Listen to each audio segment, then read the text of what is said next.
This Dopey Podcast that's coming in your ear with heroin and ketamine, sobriety and beer. Dave and that other guy, you know, the hot one everybody wants to fuck. Just thought I'd throw in a visual for the listeners. Now you know. Good luck. So pull up a chair, start the car. Let's get on the road. Hey, let's go. The Dopey Podcast is starting up. Welcome to the show.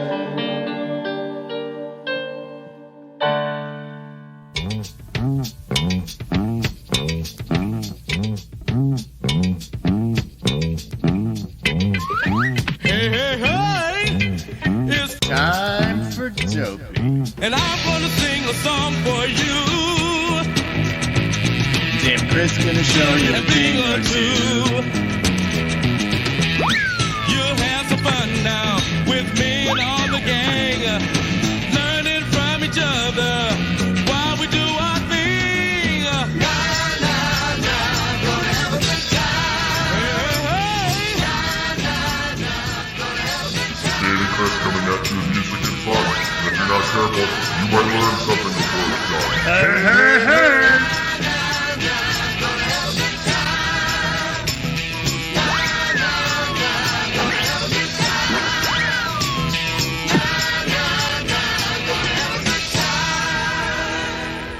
This episode of Dopey is brought to you by Oro Recovery. What is Oro? Oro is treatment that implements compassion and connection rather than control.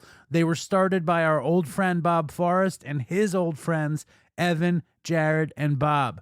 Their mission is to help drug addicts and alcoholics to have a better life. Their team has many decades of experience in treating alcoholism, drug addiction, as well as co-occurring mental illness, including SMI. They make sure that you are treated by humans and that you feel human while you're in treatment. They also care that you feel good. And we know people that have been to Oro and they only say that it was one of the most incredible recovery experiences of their lives. So if you're looking for a place to get better, I cannot suggest Oro enough. They also have amenities you wouldn't believe, fucking sound bath meditation, surfing, equine therapy, and of course, the potentially spiritually transformative sweat lodge. If you're fucked, you should go. They are super highly rated. Check them out at ororecovery.com. Go get yourself some recovery and have fun at Oro. This episode of Dopey is also brought to you by our very good friends at Your Sober Buddy.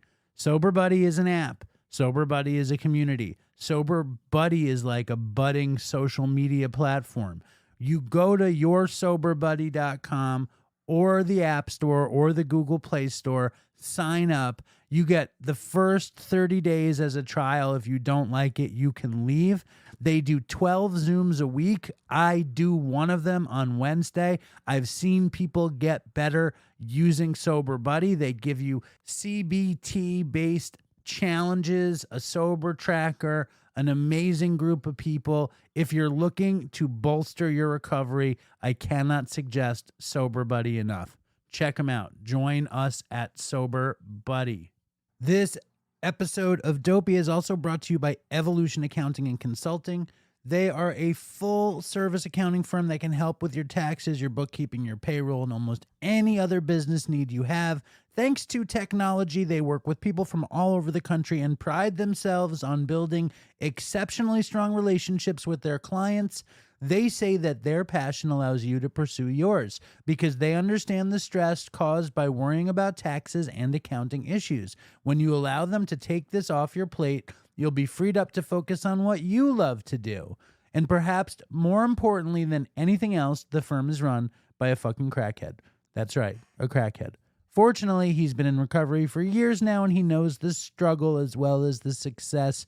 Use the promo code DOPEY when you connect with them at www.evolution-accounting.com, and you will get special discounts. This episode of Dopey is also brought to you by the Phoenix. I love the Phoenix. The Phoenix is all about fun and recovery, just like Dopey. It's all about enjoying your life, whether that's getting in shape, playing pickleball, going for a hike, going to see some music. Sobriety should be fun. Recovery should be fun. Check out The Phoenix at thephoenix.org/findaclass or at thephoenix.org/movement.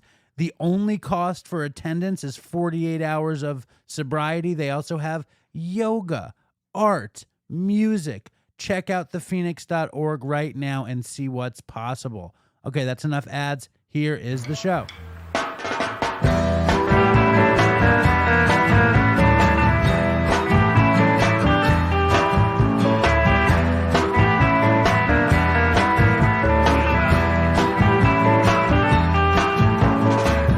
Hello and welcome to Dopey, the podcast on drugs, addiction, and dumb shit. And my name is Dave, and it is a beautiful spring day on Long Island, and I am in the Dopey studio, the Dopey room. It's kind of clean. I feel pretty good. Something happened, right? There's a lot to talk about today. We have a thrilling day. After 7 and a half years, we finally got Steve Earle to come on the show. So, let's cheer. Yay. Let's knock the vape. Hold on. Let me see if I can get the cheers. Yay. All right. I like the cheers. It makes me feel like somebody really cares. Right, guys? All right. Steve Earle is on the show. Also, for those who are very in the know, and heard the first song on the show, it was the mighty Ray Brown. Ray Brown may or may not be making an appearance in this episode. And my dad is back this week. So here, yay, my dad. So something happened. A lot of stuff happened, but what happened that I would like to share, first of all, oh God, last Sunday we had a party. And it was Susan's 5th birthday party. We had a party, nice time. My cousin came over. She brought her son, and my dad came over. And me and my dad talk about it a little bit more when he comes in. But at the end of the night, I go upstairs to do something on the computer, and I find that my computer is broken.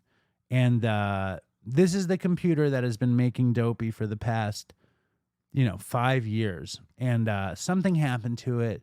I think one of my children smashed it, or Linda, or my dad, or my cousin, or my cousin's son, or my cousin's husband. We don't know who broke the Dopey computer, but we know it is gone.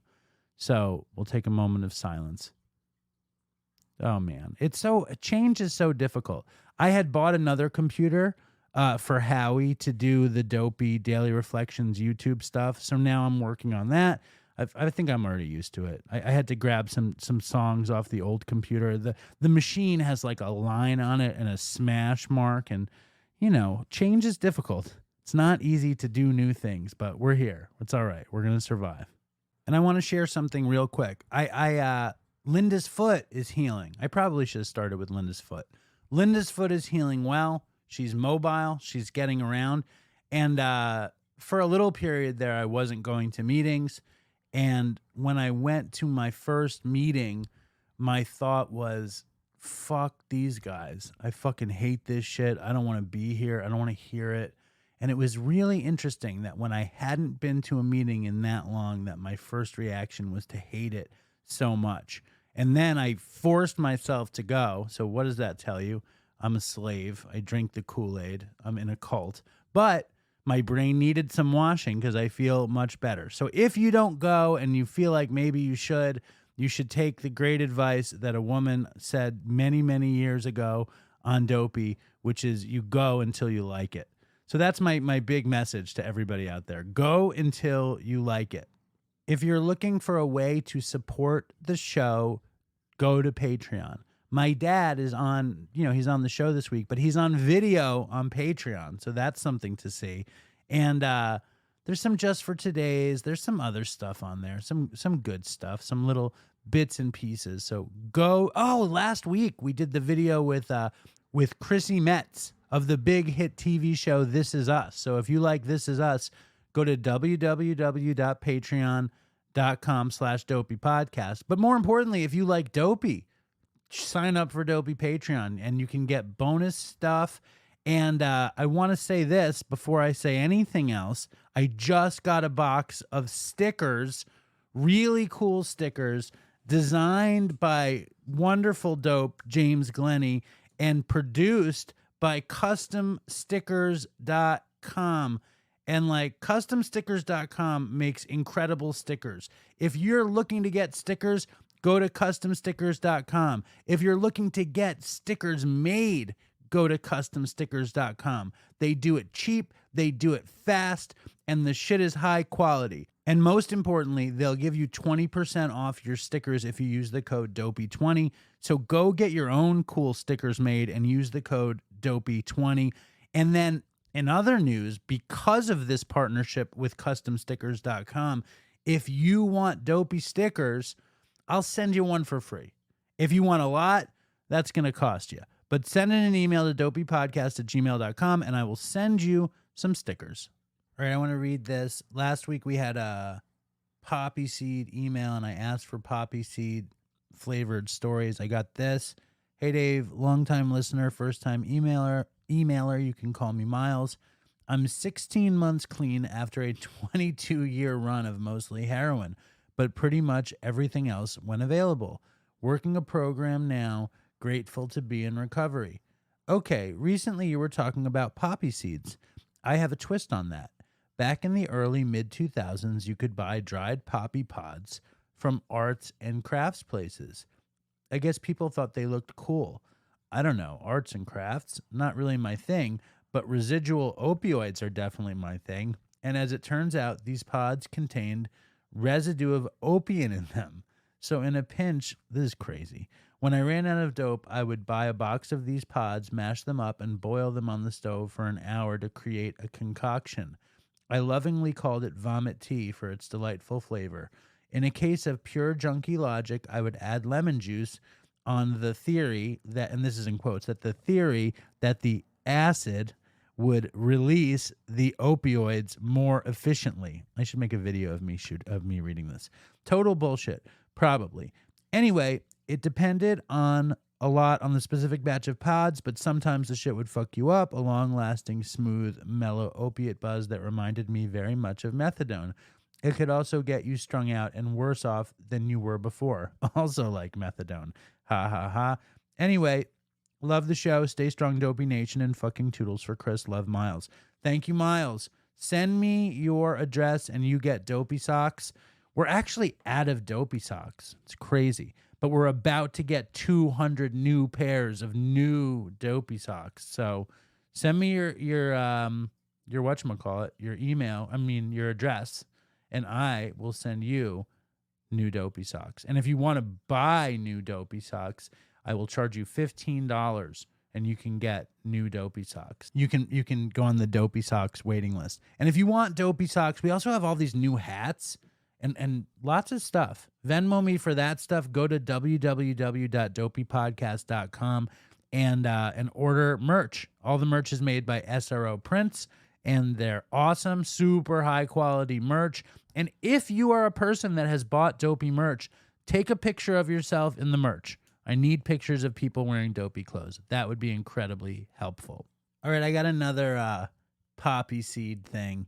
It's a voicemail from England, and I just want to give a warning. I know my dad is going to hear this and say that this was a bad idea to play this voicemail.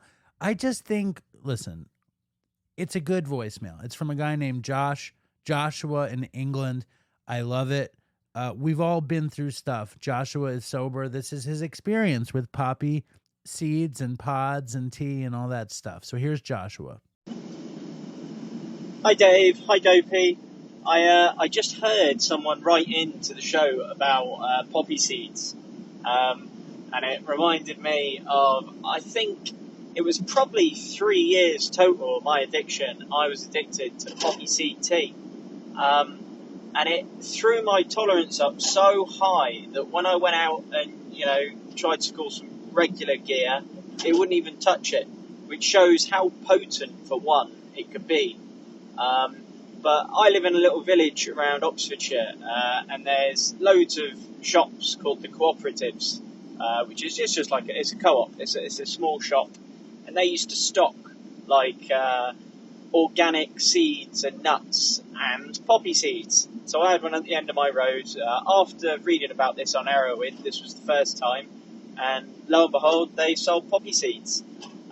So I remember, trying it, and it was all right, but obviously I didn't, mix enough. I remember, same as what the previous guy said, in a 2-litre bottle, used to shake it for ages, strain it out. I used a t-shirt instead of a dirty sock, but I'm sure it didn't matter that much. So yeah, after that, I remember I would travel around all of these shops around Oxfordshire, these co-ops, buying up all of their poppy seeds. And I used to call ahead and say, have you got any of the poppy seeds in stock? I used to say, I've got a soap making business. I mean, I used to lie through my teeth, and I used to say, I've got a soap making business. And poppy seeds in soap is good for exfoliation, I used to say. I don't know, maybe I'd used poppy seed soap before. And they used to put them aside for me. Yeah, we got 4 bags for you. And at the end of my run, I was using 8 bags to get well. And it was strong stuff. It was basically, supposedly a mix of alkaloids, but basically what makes up opium. And I was knocking back all of this disgusting tasting liquid. And then I also read you're supposed to put lemon juice with it to help remove the coating, but that made it taste a little bit better. But I was knocking back litres and litres of this liquid. But then beyond that, once I'd exhausted all of the local stocks, I found out that Amazon sold these big bags of poppy seeds. And if you looked at the Amazon comments, they were all sort of people basically saying they use them to get high, but not in those words. So they were like saying, oh, this baked me a lovely warm fuzzy cake and stuff like that. So I knew, right, they were the ones. And then they kept me going for another 6 months. I used to have 5 10-kilo bags turn up at my house. But then I think there was quite a high-profile death through this poppy seed tea. Someone overdosed. And then beyond that, I think there was a clampdown on all of the companies, distributors selling these poppy seeds, and they had to sell them washed. So beyond that, I couldn't get them off Amazon. I couldn't get them from my local co-ops. So that was that for poppy seed tea. But then I read about poppy pod tea. So poppy pods were used in the dried flower arrangement industry because they look pretty and they were dried. But they were dried with the latex still inside them. So I moved from poppy seed tea to buying poppy pods and similar sort of thing, mashing them up in hot water, strain them out, make a tea. But similarly, I think that industry cottoned on to the fact people were getting high from their products. So they, at least in my area, stopped selling them. Online distributors just either stopped selling them or quadrupled the price. And I'd love to say that was the end of my using, but obviously then I moved on to street gear and pills, codeine. You can get over-the-counter codeine here, mixed with ibuprofen. So I ended up straining out the ibuprofen, and just so much junky science in the quest to get high. So I'm glad those days are behind me. And yeah, I'd just love to say thanks to your podcast. It's like having a community of scallywags like myself. Basically, I love hearing the stories. So yeah, I'm grateful. Peace and love from Oxford, and toodles for Chris. All right, thank you, Josh. You get socks as well, although paying for shipping to England is just out of control. But you deserve them, so you get socks too. Send me your address and I will send you socks. And somebody alerted me, I believe it was my friend Nat of the Recovery in the Middle Ages podcast, which is a podcast you guys should definitely check out. It's Nat and his buddy Mike, and it's all about addiction and recovery from 12-step to alt recovery. They cover Dopey. They read books. They talk about it. They have a good time, and they are a great network of support for you if you're interested in getting sober. Check out Recovery in the Middle Ages wherever you get your podcasts. That was a very smooth segue to plug Nat's show. But Nat was telling me that in Dopey Nation, someone was saying that they sent in an email or a voicemail and they didn't get socks. So first of all, write me. Why are you posting in Dopey Nation, trying to put me on blast, trying to make me look bad in front of our community? So that's not nice. And number two, did I read your story? Did I play your voicemail? If that's the case, send an email to dopeypodcast@gmail.com and let me know that you deserve socks, because I am not a welcher. I'm a forgetful person. I'm disorganized. I'm an asshole from time to time, but I am not a welcher. So if you have socks coming to you, just let me know and you will get the socks. I forget things. I have a lot of stuff happening. It's busy, busy, busy. Now, before we get to Steve Earle, I just need to say that this episode of Dopey is brought to you by Lucemira, a non-opioid prescription medicine used in adults to help with the symptoms of opioid withdrawals that may happen when you stop taking an opioid. Anybody who's been addicted to opioids knows it sucks. Getting off of them is the worst. And Lucemira is the only FDA-approved non-opioid, non-addictive treatment for the relief of multiple symptoms of opioid withdrawal.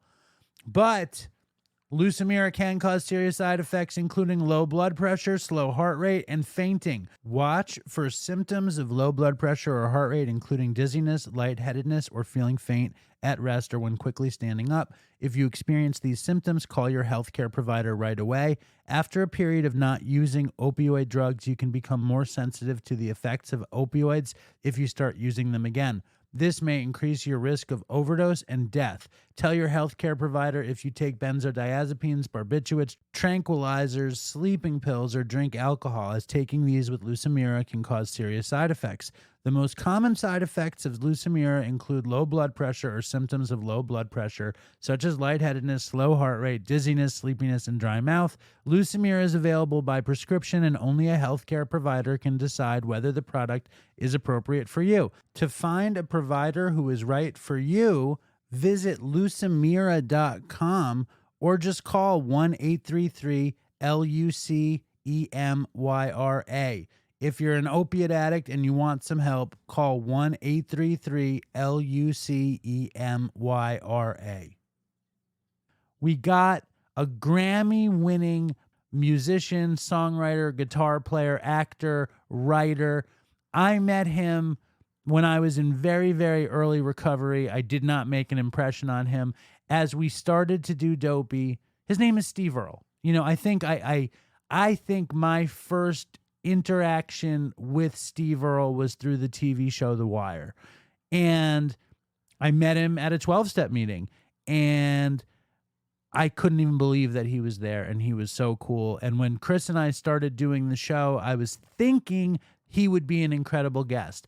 And then over the next 7.5 years, I ran into him, I would guess 6 or 7 times, harassing him, haranguing him. And recently I was walking up the West Side Highway, and he was walking down, and we had another conversation, and he agreed to come on. So finally, 7.5 years in the making, Grammy Award winning, brilliant, beautiful musician, Steve Earle.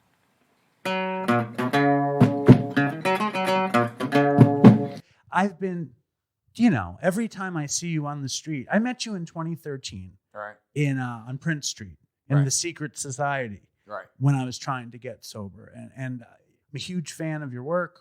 I'm going to introduce you properly. Steve Earle, Grammy winner, fucking over 20 records, actor, songwriter, producer. Would you call the Audible thing a podcast? I mean, was that even the podcast part of Audible that did that? I guess it was. No, actually, it was the theater department at Audible that did that. No, because I've got 2 different Audible things. I forgot. Cold Country's on Audible. And then I did a piece that was a group of stuff that T-Bone Burnett curated, the 1965 one. about my whole theory about a lot of my songwriting course is built around the idea that songwriting becomes, and pop songwriting becomes a high art form in 1965, in the moment where Bob Dylan wants to be John Lennon and John Lennon wants to be Bob Dylan, and boom, I think the lyrics literally single-handedly elevated pop music to being a real art form during the time I was growing up, which left us people like me and my age kind of spoiled. And, we'll sound like old farts talking about pop music when we, and I try not to fall into that trap, but it's hard not to do because the bar was very, very high when I learned how to do this. I'm a post Bob Dylan songwriter, so the bar was high. I listened to that show today and I loved it because my top two are probably Bob Dylan and John Lennon, and that the famous scene of them in the taxi. And you heard that recording. Yeah. I'm sure. Because I heard you say that I wanted to bring the Beatles Trivial Pursuit to see how I could do. I'll kick your ass. I want to try. I'm really good. I was good. like, why don't I have it with me? No, there's people that can beat me, but there's very few. You don't want to play Beatles, Harry Potter, or Lord of the Rings Trivial Pursuit. Well, listen, I don't know. I bow to your knowledge, and I bet you I would lose, but I would put up a fucking good fight because that's my wheelhouse. I'm with you. Yeah, it's one of those things. It's kind of, I don't know why. I like great storytelling, so I'm a songwriter, and I came up under one of the best story songwriters alive, Guy Clark. And you're such a fan and such a student of rock and roll and music history, and you're this crazy prolific songwriter, musician, performer. Do the two ever fuck you up that you're both? No, I'm a singer songwriter. I don't think of it in terms of. For one thing, I discovered this. It came home hard during the pandemic.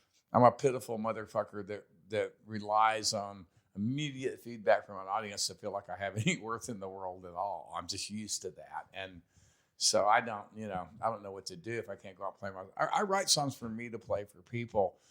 I'm flattered when somebody else writes them. I'm doing something that's not that for the first time in my life, and I moved here to do music for theater, and I'm writing a musical. I'm writing a Broadway musical now. Something that's intended for Broadway eventually, if I'm knock on wood. That 1965 was supposed to be at Minetta Lane, right? Yeah, that's the thing. Yeah, it was supposed to be live at Minetta Lane in front of an audience. Like Tom Morello did a piece that was part of that series, and I attended his recording session. He did 2 nights at Minetta Lane, and I lived 2 blocks away, so he's an old friend of mine. And it was just I had to do mine at Electric Lady, which actually kind of works out okay too, because culturally it was recorded in Greenwich Village, and I talk about where I am and why I'm there in that recording. And but you lament it was way harder to do because I was doing it without an audience, because I'm used to doing it. If I could have done that with an audience, we would have done a couple of nights and I'd have riffed, and it would have been easy. And it was a lot of fucking work because I had to basically kind of write it all. We just saw what's his face, Andre Royo, do Drinking in America at the I haven't seen that. I think it's done.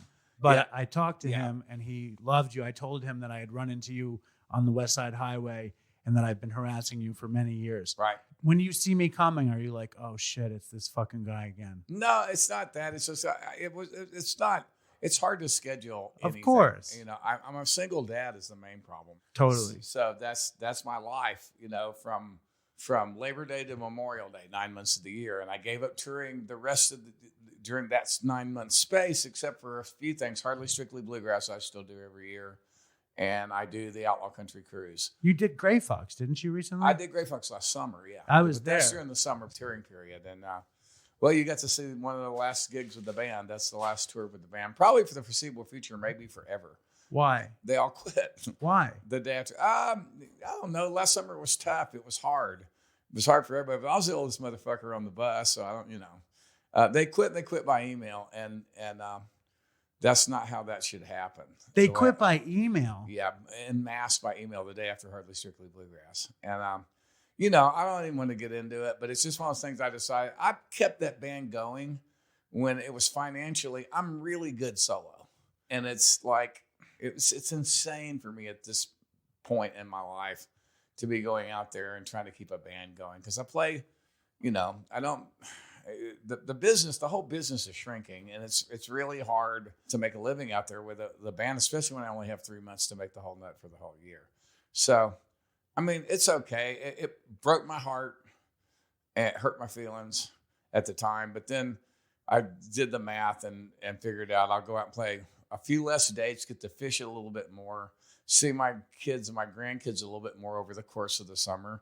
And I'll make about $80,000 more than I did last summer. And I've already picked the guitar out. And everybody wants to see you play alone anyway. The solo, it's about the songs. And it was a great band. It was like, I finally had a band that could do almost anything I'd ever written. But even that, I'm kind of looking forward to recording because even though the band was capable of doing everything I'd recorded so far, I found myself writing for that band, and there's a box involved when you're writing for any particular group of musicians and I just as a writer. So the theater thing's kind of cool because it opens that up. Like Tender Mercies is like, I know how to do this because it's a country musical.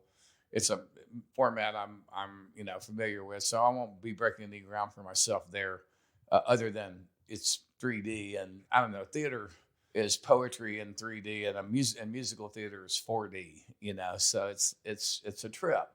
It's really hard to do. The American book musical, and I'm talking about as opposed to a light opera, which a lot of Broadway, just post Andrew Lloyd Webber, Broadway became light opera rather than book musicals where there's actually a play with songs integrated into it. And, I love Jesus Christ Superstar. I knew that record, the original. I love that Everything's All Right Now. That's a great song. That's a killer song. I Don't Know How to Love Him is a great song. It's so good. And it's all great. And it's fucking Ian Gillan, who's the lead singer of Deep Purple, singing Jesus Killer. Christ. It was so the best musicians and Murray Head sang Judas in the original. When I was in early recovery, I don't even know how that Everything's All Right came to me, but I don't know how it happened. But all of a sudden I heard that song and I just played it. Like I played it over and over and over again. It just, because the keyboard that comes in. I don't like it when it gets really intense, but the beginning is like the chillest fucking because it gets part. into the other characters because it's actually taking place in two different places in the show. So. You know what I'm talking about. But the book musical is like a different thing because there's a real play involved, and Daisy Foote's written real plays, and it's cool. It's been we're probably not quite halfway through the process. We've been working on it a couple of years. Theater takes 4 years. That's been my experience. Like Cold Country took 4 years. The Richard Maxwell play, which I only wrote one song for, but I wrote the score for. I put together a score for uilleann pipes and percussion. Leave it to me to write a score for a play that on an instrument that only 4 fucking people, in the New York area play. What's the instrument? Uilleann pipes. Uilleann pipes. Yeah, the Irish pipes, the original pipes. The pipes are like, they think they came from Galicia in Spain because there is a Galician version. In Ireland, they're fond of saying that the Irish gave the Scottish the pipes as a joke and they took it seriously. And it's one of those things. But they're all those pipe instruments. The uilleann pipes are a modern version of the pipes that uses a bellows rather than a bag. So the pitch is truer because the flow of air is more constant. And incredible. It's a great instrument. It's my favorite. I love Irish traditional music. It's my favorite instrument in the music. So. All right. Well, that's awesome. And because our show is more about drug addiction than uilleann pipes, I want to know, when's the first time you got high? When I got high first time, I was 11 years old. And were you playing music or you got high first? I got high first, but I mean, they're simultaneous, but they don't have anything to do with each other. It's just, it goes back to the disease exists genetically in my family. I grew up with the steps in the Serenity Prayer on the wall. Really? And my grandfather got sober here in New York City and right after World War II. Knew Bill W., knew Dr. Bob. Wow. And when he went back kicking and screaming to Northeast Texas to run the family hardware store when his stepfather died, there were no meetings in Northeast Texas, and he was sober by that time. So he started, nearly every meeting. That's incredible. In Northeast Texas. And so I grew up with the prayer and the steps on the wall, and I avoided it like the plague because I had evidence in my life that it would work.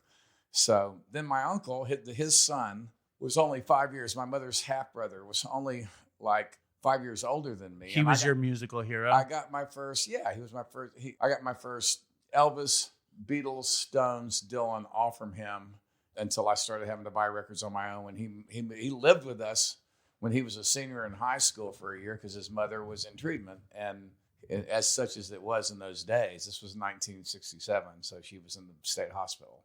For treatment. And and she was in and out, and she died at the director in a halfway house in Brownwood, Texas, that she had been the director of for years and years. And she and it was really my grandfather. I say he's my step grandfather. We weren't related by blood at all.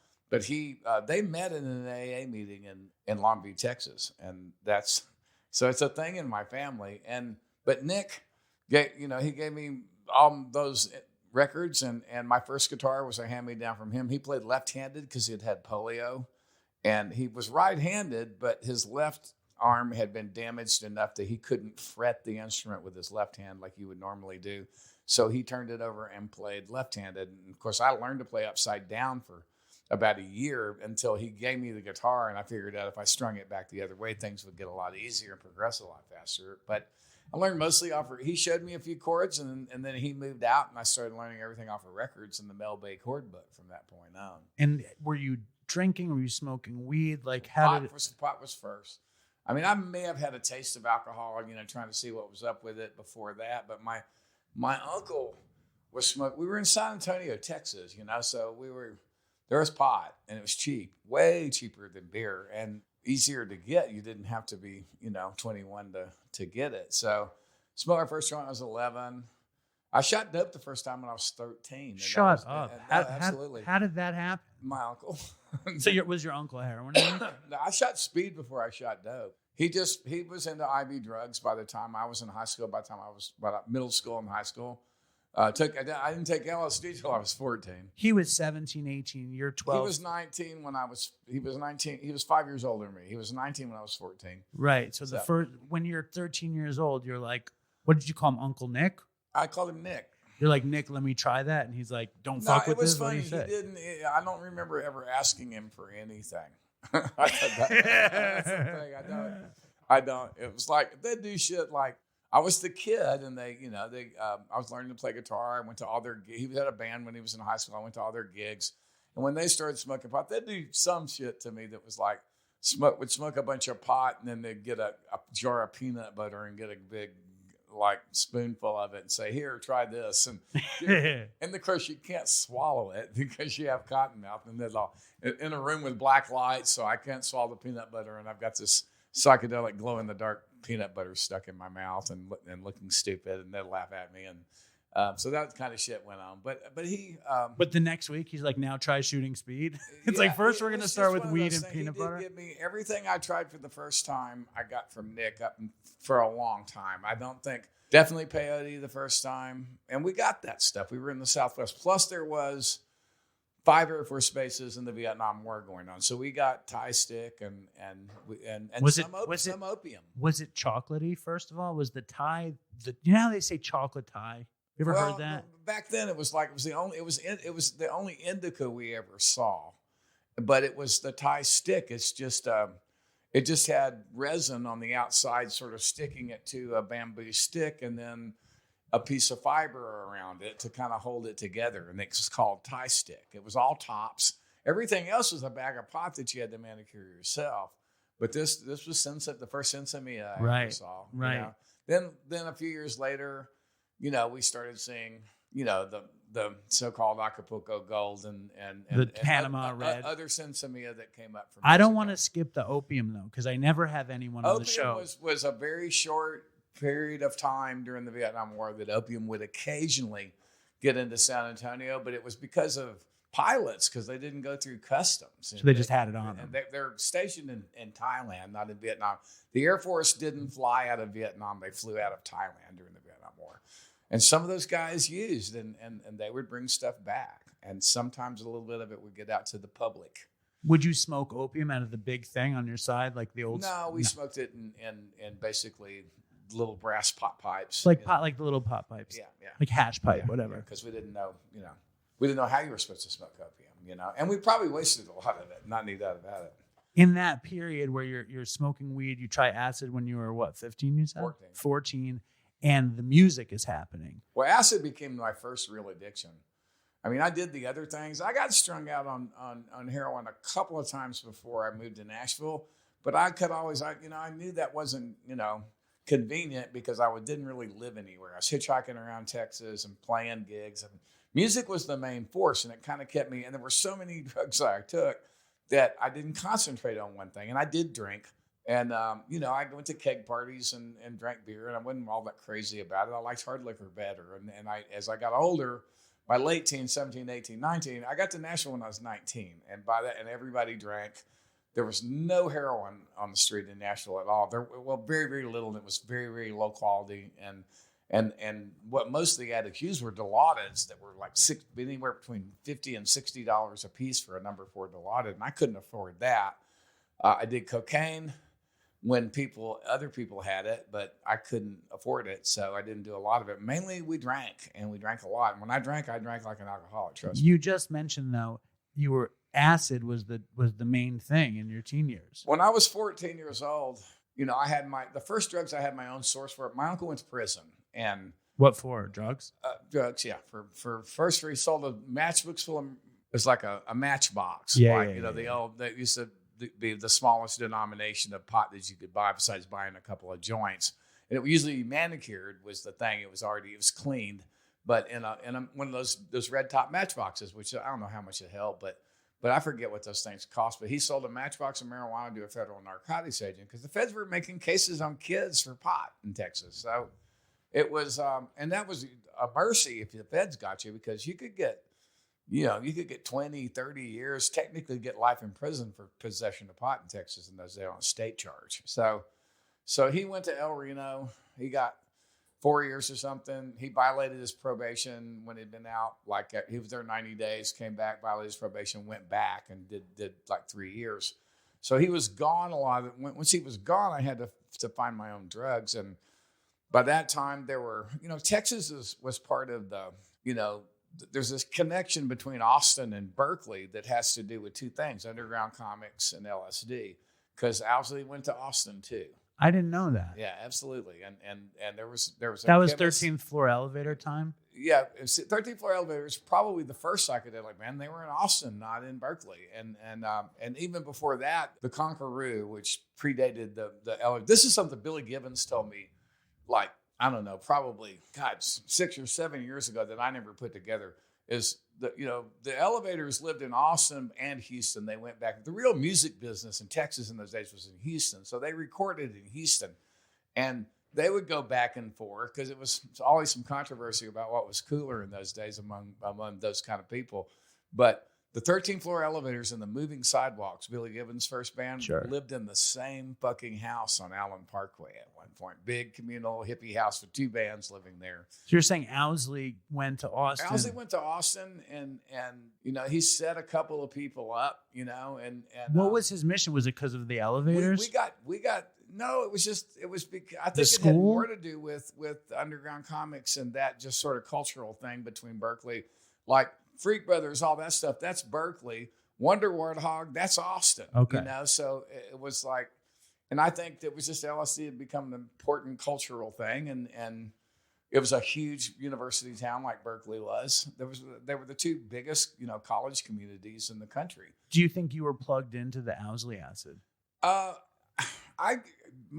uncle gave me my first set of acid, and then he went to jail shortly after that, and I found ways to get it on my own. But I took it as often as I could get off, which meant I took acid. The ninth grade, which I didn't finish either time I did it, I took LSD 2 and 3 times a week. Wow. And for really intense. And then I finally had a really bad anxiety attack. It was like I was told, nope, only take half of this. I'm like, yeah. And I took 2, which is what I did. And I took massive doses of LSD. This was not club drugs. This was lysergic acid diethylamide 25. It wouldn't, sometimes with a speed in it, sometimes with this, sometimes that. But we got Orange Sunshine. We got those Batman tabs that Owsley did. We got all that stuff. That's crazy. So, and you're listening to Dylan and Townes Van Zandt and Guy Clark at that point? Well, I didn't listen to Guy Clark till the mid-'70s because he didn't make a record till the mid-'70s. Well, I don't even know about Guy Clark until I heard about him from you. But Townes made his first record in 1968, and his records were in the same shops as Jackson Brown's records and Bob Dylan's records were, so I didn't know that he wasn't just as famous until much later, until I met him, really, basically. I feel like you put him on the map for people like me. For some people, for maybe some, and then I got out of jail, and all of a sudden, people that probably didn't even listen to me, like Jay Farrar, and like, by the time I got out of jail, I never knew Uncle Tupelo existed.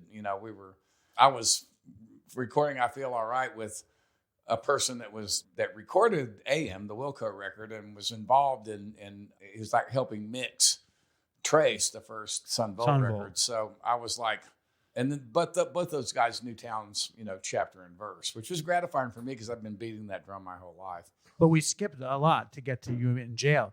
Why did you go to Nashville? What was it like becoming a proficient guitar player, proficient songwriter, taking acid a few times a week? What was that period like? The psychedelics had sort of chilled out by the time I got to Nashville because I'd had an anxiety attack and had to kind of stop doing it. I took psychedelics a few more times after that, and it turned out better. And I would smoke pot, and sometimes I would have an anxiety attack when I was really high on pot, so I would quit smoking pot for a while, and it became largely about alcohol and cocaine when somebody had it, because it was the 70s and everybody was, trying to have it declared a vegetable, and it wasn't. And I knew cocaine is something that, as a hard drug, I knew it was something you mix with heroin when you were bored. And these guys were snorting it, which I'd never done. I'd only ever shot cocaine, so I didn't. When's the first time you shoot cocaine? Shot cocaine with speedball when I was probably 13 or 14. And 14, when's 14. the first? No, I was a freshman in high school because I remember a friend of mine who I won't name his name, but he was my main run-in buddy and using partner, and he was the first one that taught me about a speedball. Wow. Was it Frank Beard? No. What I want to know is, when did you get your first habit? I think I had an LSD habit. I think that was my first habit. What about first heroin habit? Well, probably not. And when I was around the same time, but I shut that down. The first time I woke up sick, I shut heroin down for a while, and I learned, and I would just not do it for 6 months, 7 months, and then I'd do it a little bit.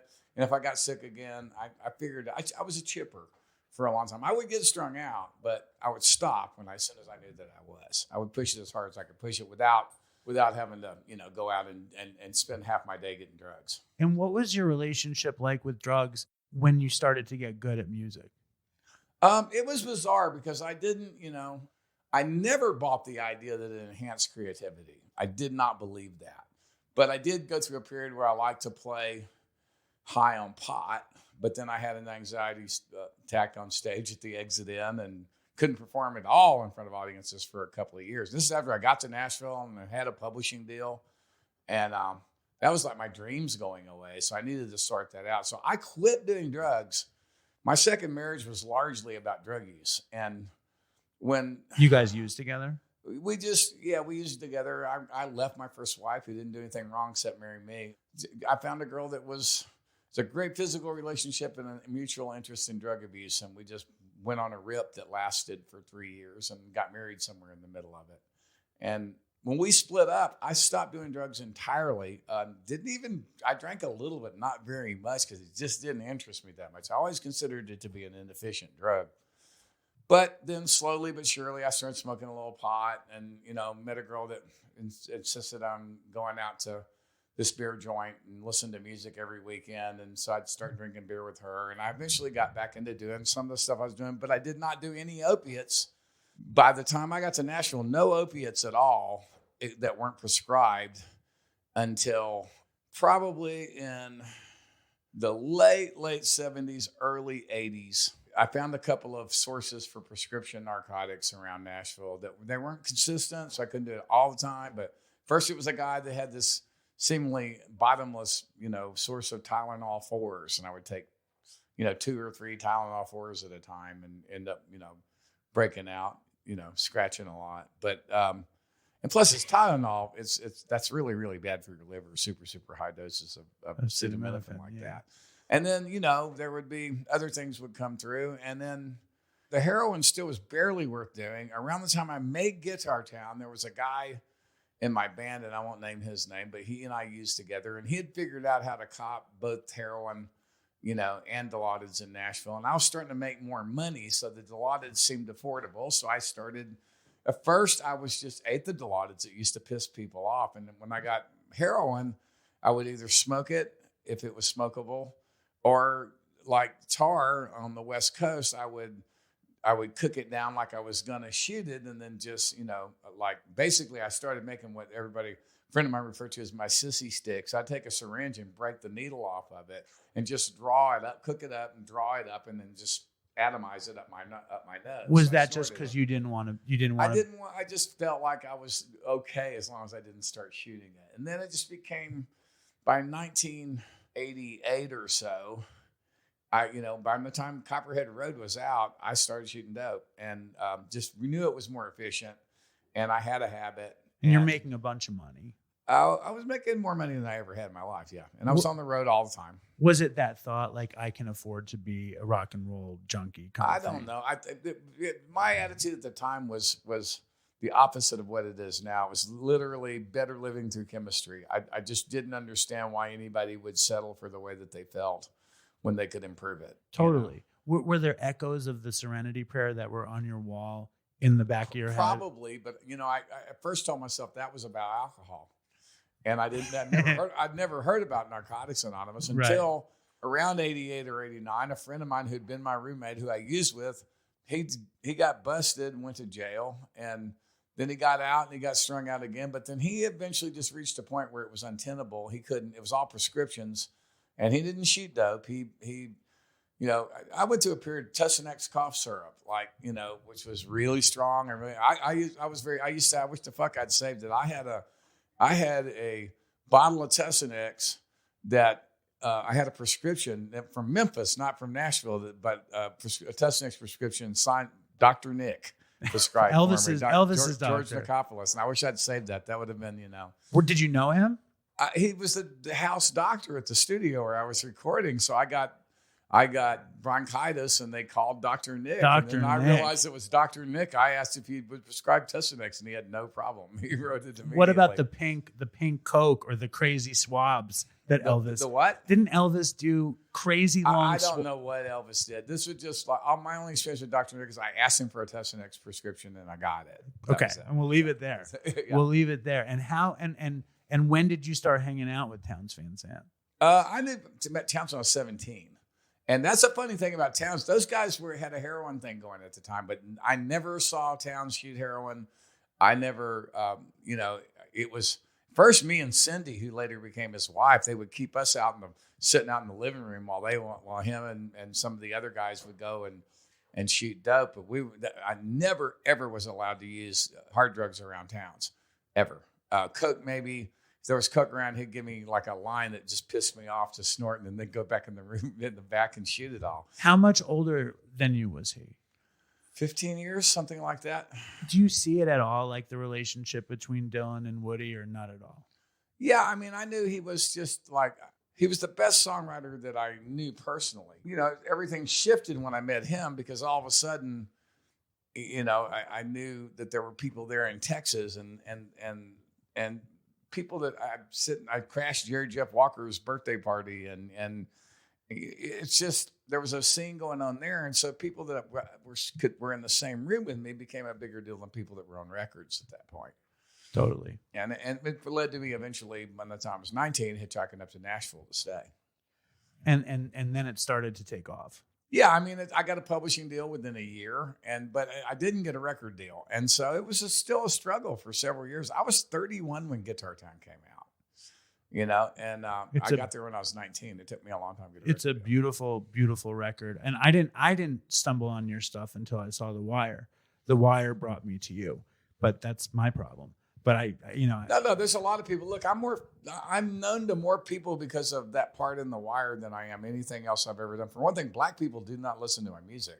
And if black folks know about me, it's because of The Wire. And, they know my name. They probably don't even know I'm a musician. It's like, I'll be walking. When I was living in the Village, I was like walking down McDougal, on my way to Electric Lady or someplace early in the morning.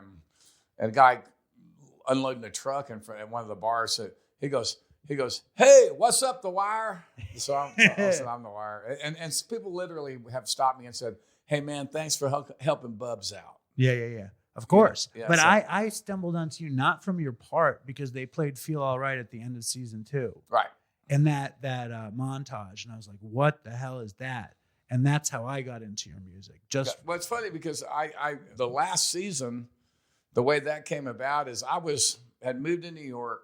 I was out of a record deal. It took me a while to get another one. It was just because the record label I was recording for ended, and I had to get another deal. And while we were doing that, I was writing the songs for Washington Square Serenade, and I was changing the way that I recorded and kind of learning how to do it all over again. And because I'd had a recording studio that I'd worked in for years, and I'd moved away from that. I'd broken that umbilical when I moved here. So Simon happened to call me, and he said, look, if I wrote you into an episode, next year's going to be the last season. So if I wrote you into the last episode of this season, is it early? Have I caught you early enough that you could commit to doing like 4 or 5 episodes next season? And I said, yeah, you caught me at a good time. I can do that. And I wanted to do it. They wanted me in the 2nd and 3rd seasons, but it was just I was touring too much, so it didn't make sense. Did you name yourself Waylon, or did they name you Waylon? He named me Waylon. I named myself Harley in Treme.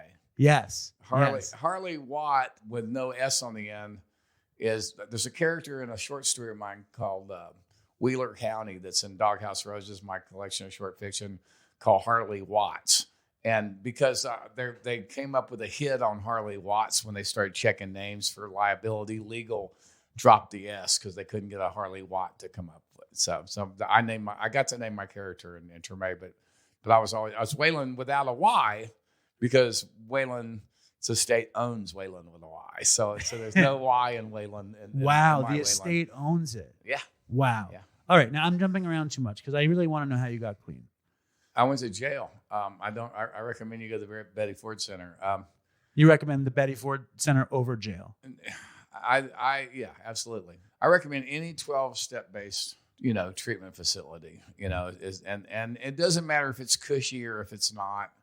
I don't think that matters. What matters is whether you really want to get clean or not. Now, I was in a very bare bones place because I was so hard headed. I didn't go to treatment to get clean. I went to get out of an orange suit. I finally got busted. I caught 2 drug charges within 6 weeks. What were the charges? Simple possession, 1/10 of a gram of heroin, right, and narcotics paraphernalia and a $20 rock. And they were 10 days apart. I was literally, a few months apart. I was literally making a court appearance on the first charge and still in my fucking tie trying to buy crack when I caught the second. So was charge. the paraphernalia a pipe or a needle? A pipe. So crack. And a little bit. I started smoking crack because I was mostly on a methadone program. I shot dope. I shot lodges when I could find them, and I wasn't working anymore. I wasn't making records. I had some royalties coming in. Nashville, you were on methadone? Nashville. I was on methadone for 8 years or something. I was on for 4 or 5. Yeah. It was the hardest thing. Kicking methadone. Terrible. I came off methadone and cocaine in jail. But basically, I was on the methadone program in Rossville, Georgia, because you could only, I think 60 milligrams was the max in Tennessee, and you could get 120 in Chattanooga, and I needed 120. So I went to Rossville, Georgia. So I was down there and missed my sentencing hearing. Pissed the judge off, so he gave me 11 months and 29 days at 75%. And it ran in the paper the next day that I'd been sentenced and that I was at large, and there was a warrant out for my arrest. So I stayed down there for a month or two, and then finally my lawyer tracked me down to some other people, and he lied to me and told me that, look, you can bond out. We just need to go turn you in, and that'll be it. And basically, he was in trouble with the judge for his own shit and having to do with another case. And so we walked through the door. He said, "Here's Steve Earle turning himself in," and he split. And that was Thursday, September 12th, 1994. And the next day's Friday, the 13th of September, 1994. I woke up, and that's my clean date. Wow. And there was never a relapse. And did you go from there to treatment? I did. It was basically the sheriff did not want me dying in her jail, and my blood pressure was getting high because I was detoxing, and I'd been there for a couple of weeks. And she finally hammered the judge, and he was insisting he didn't want me going to a treatment center. He wanted me to serve time in Orange in jail because I dissed him. It was a newly minted judge, and I had been the district attorney in that part of Tennessee for a long time. But he saved my life, looking back at it now. But finally, he was talked into allowing me to go to treatment. I went to a place called Buffalo Valley, which is a very bare bones place in Homewall, Tennessee. And I didn't go there to get clean. I didn't, I had no intention of doing anything but feeling better and walking away. Now, that's being naive on several levels. One is the Homewall police, a lot of us were inmates there because there were programs where you could get out of jail into treatment if you wanted to go. So about half of us in that place were inmates from one jail system in Tennessee or another. But the Homewall police didn't have anything to do except for pick up people that walked out of that treatment center. Right. And they watched it like a hawk. There also was, the joke was, there was an elephant sanctuary, still is there. This woman created a sanctuary for circus and zoo elephants that had been retired or whatever, for them to live out their days in fucking Tennessee. So the joke was if you walked out of Buffalo Valley, that you might run into an elephant. So that, that might freak you out and you'd come right back. But at some point, something happened. And I don't know, I have no spiritual experience at that point that I can identify, except I just decided to work a program and I started taking it seriously. And when I got out, I had to go back to jail at the end of it. They couldn't keep me longer. The 28 days was up. They tried to keep me there longer, tried to keep the judge in releasing me. But they couldn't do it. Nope, you got to go back and do the rest of your time in Orange. So I went back and did a few more weeks. And then they released me in the middle of the night. They told me that it was going to be middle of the day. I'll be middle of the day tomorrow. I was supposed to get out that day, but midnight, bigger than shit, man. I heard the fucking automatic door open and they said, Earle all the way. And I walked out and all of a sudden I was in the lobby and they gave me my clothes that still stunk because they'd been marinated the whole 4 months. And there was $20 in the fucking pocket of my jeans that I'd missed somehow.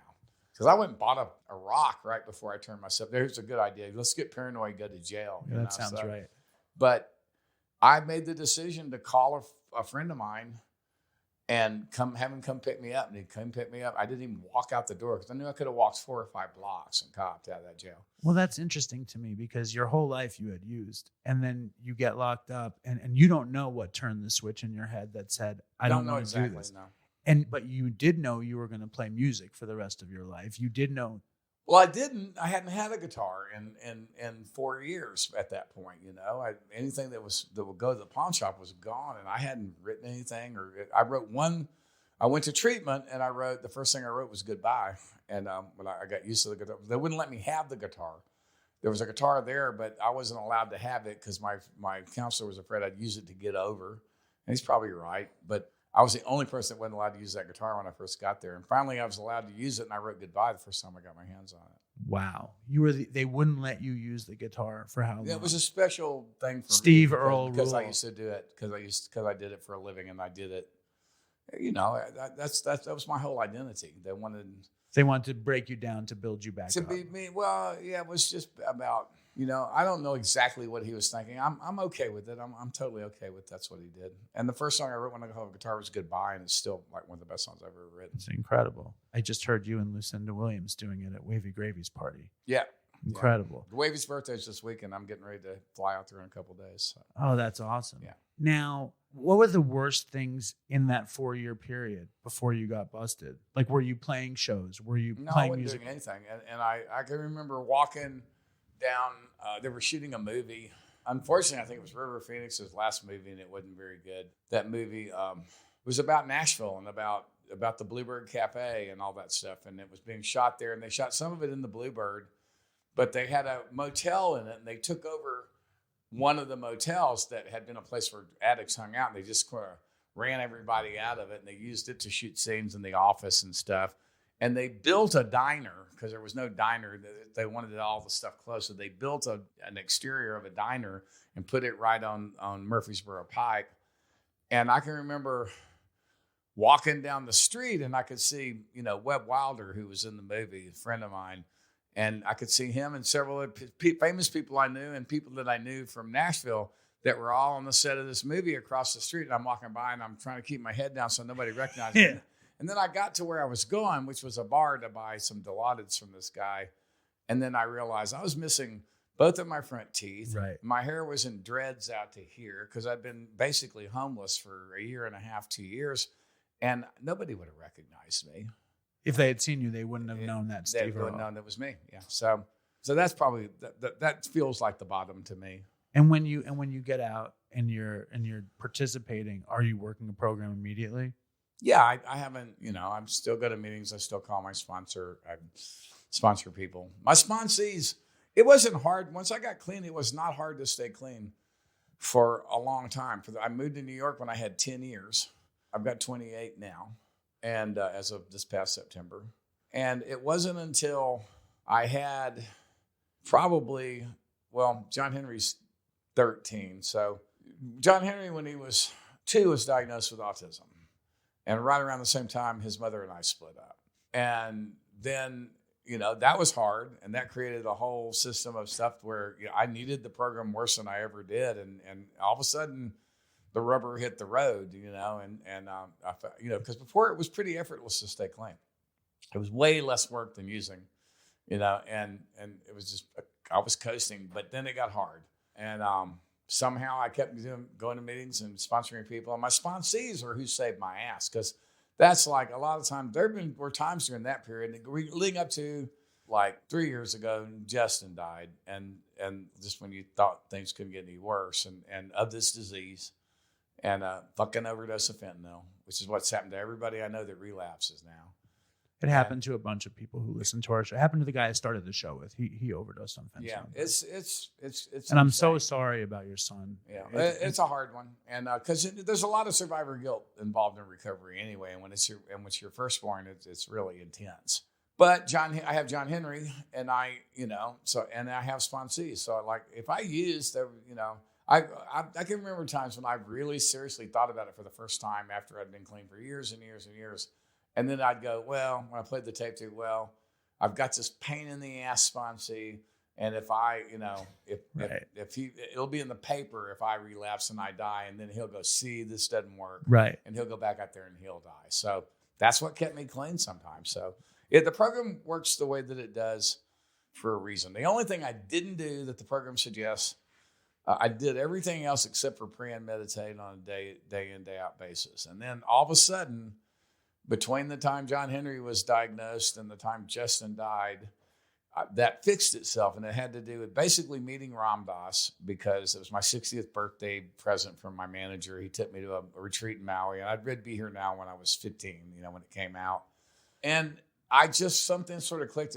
Ram Dass had a stroke 20 years before he died. And there was like, I wonder what John Henry, who's my son's nonverbal, what he would think about Ram Dass, what Ram Dass would think about John Henry. So I started taking John Henry to Maui every Christmas, and Ram Dass fell in love with him and started looking forward to seeing him. So I went every Christmas for the last several years of Ram Dass's life. And in that process, I originally, because I was had fallen in a river when I fished with a fly rod, and I was just bitching about my core strength going. And a friend of mine said, I've been practicing yoga.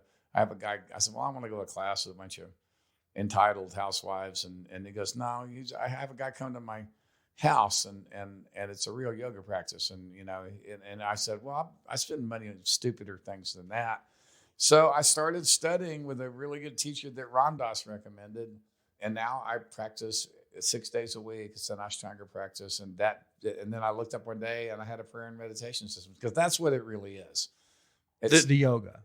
When you do the yoga, is right? Prayer and meditation. Right. That's what it's a spiritual system. It's not a workout program for entitled housewives. Entitled housewives. How did with Justin? He was struggling for a while. He struggled. He got clean once for about 3 years. And how hard was it? After almost dying, he struggled with it. He went to treatment first time when he was 14. And how did you find out he was struggling with it? Oh, he was like, I got out of jail and he was 12, and had already started happening because he lived with his mother, and he came to live with me, and stole pot from a house guest of mine that I had to throw out because he brought pot in my fucking house and turned into a big thing. And it was like, it's just he was put on Ritalin when he was 8 by the public school system. So I don't think he ever had a chance. Diagnosed with ADHD or something. I really think his drug use started then. I really do. And when he got clean, were you trying to be because you were clean. You knew what you were doing. But you can't make work you can't somebody else's program. Exactly. But I encouraged it as much as I could, and he stayed clean for about 3 years, and then he put himself on the marijuana maintenance program, and then that turned out the way it always turns out. He eventually picked up his biggest problem was alcohol because his personality changed so much. He went through a very short thing with opiates. He did not use opiates. He died of an overdose of fentanyl, but it was an 8-ball of cocaine that he bought. He drank and did cocaine so he could drink more. That was what his deal was by the time he died. Your record, the JT record, is so beautiful, and I can imagine that must have been cathartic for you to play his music. It wasn't any fun, but I felt like I had to do it, and yeah, and then we did a show. We were originally supposed to be on his 40th birthday, but it got delayed a year because we had a bunch of COVID cancellations. So we just moved it to the next year, and we finally did it. What would have been his 41st last January 4th. Does it make you crazy to deal with people in recovery when your son died? Is it hard to participate in recovery when your son died? I needed to do it more, so I participated in it more. No, I understand. Yeah. You know, I can only say how sorry I am for your loss, because I am, and I have 2 daughters, and you know, they're young. You know, I have a 4-year-old and a 13-year-old, right. And you don't know what's going to happen. You don't. And you don't. And while they're young, it's you told me on the street that John Henry loves to swim. You know, it's one of those things I tell people all the time, because people call me when their kids get in trouble, and I'm like, hey, I lost one, but you know, I will tell you this: you can't work somebody else's program, and you can't parent an adult.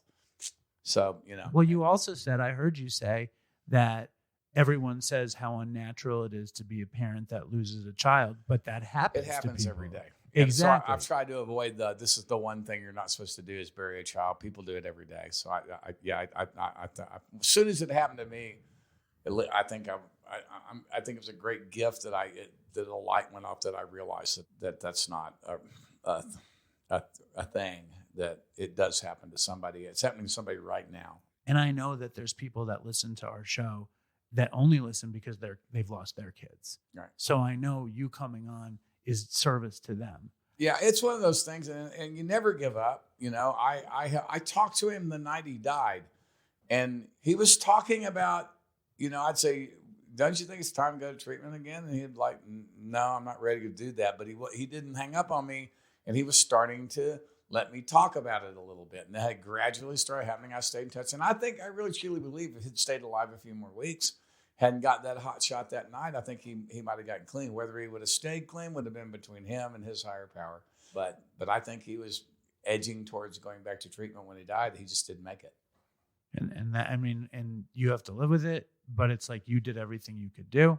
And I did everything that I mean, look, I quite frankly only opened that can of worms up so far, because my kids, my 2 boys, 2 older boys, wouldn't have known what a crack pipe or a syringe looked like if it wasn't for me. Because the 2 of them, when Ian was only like 8 and Justin was, I don't know, like 12, or I guess he was 13, they emptied my paraphernalia drawer in the bathroom thinking that was going to stop me.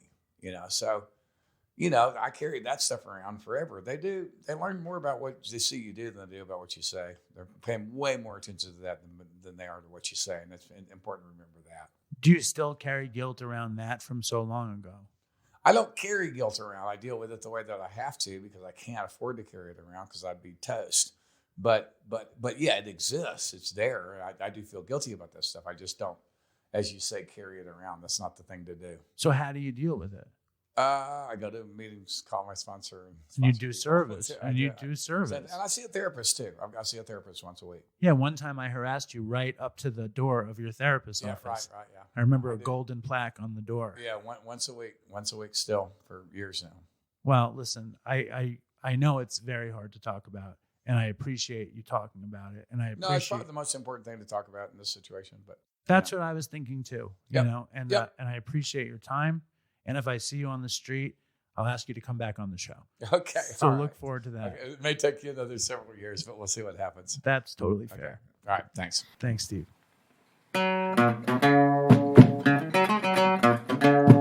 Man, so crazy. Such an honor to have Steve Earle on Dopey.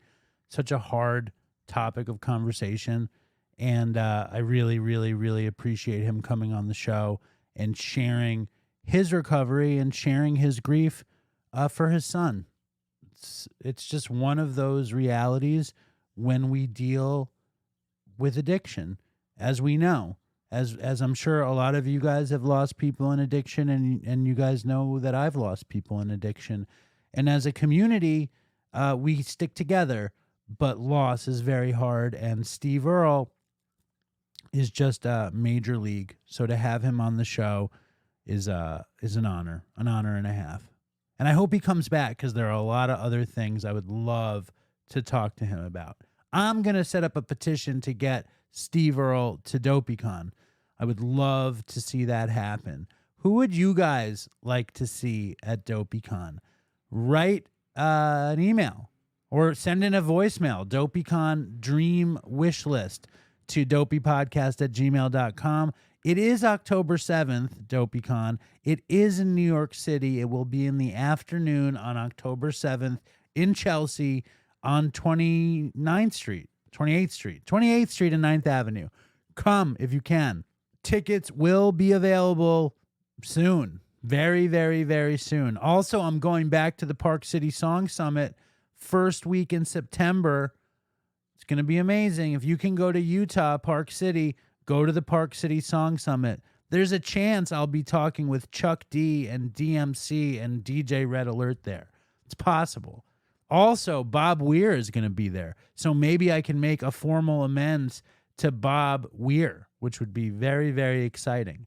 Now, I don't know. I think a lot of people miss our next guest. Some people call him Steven.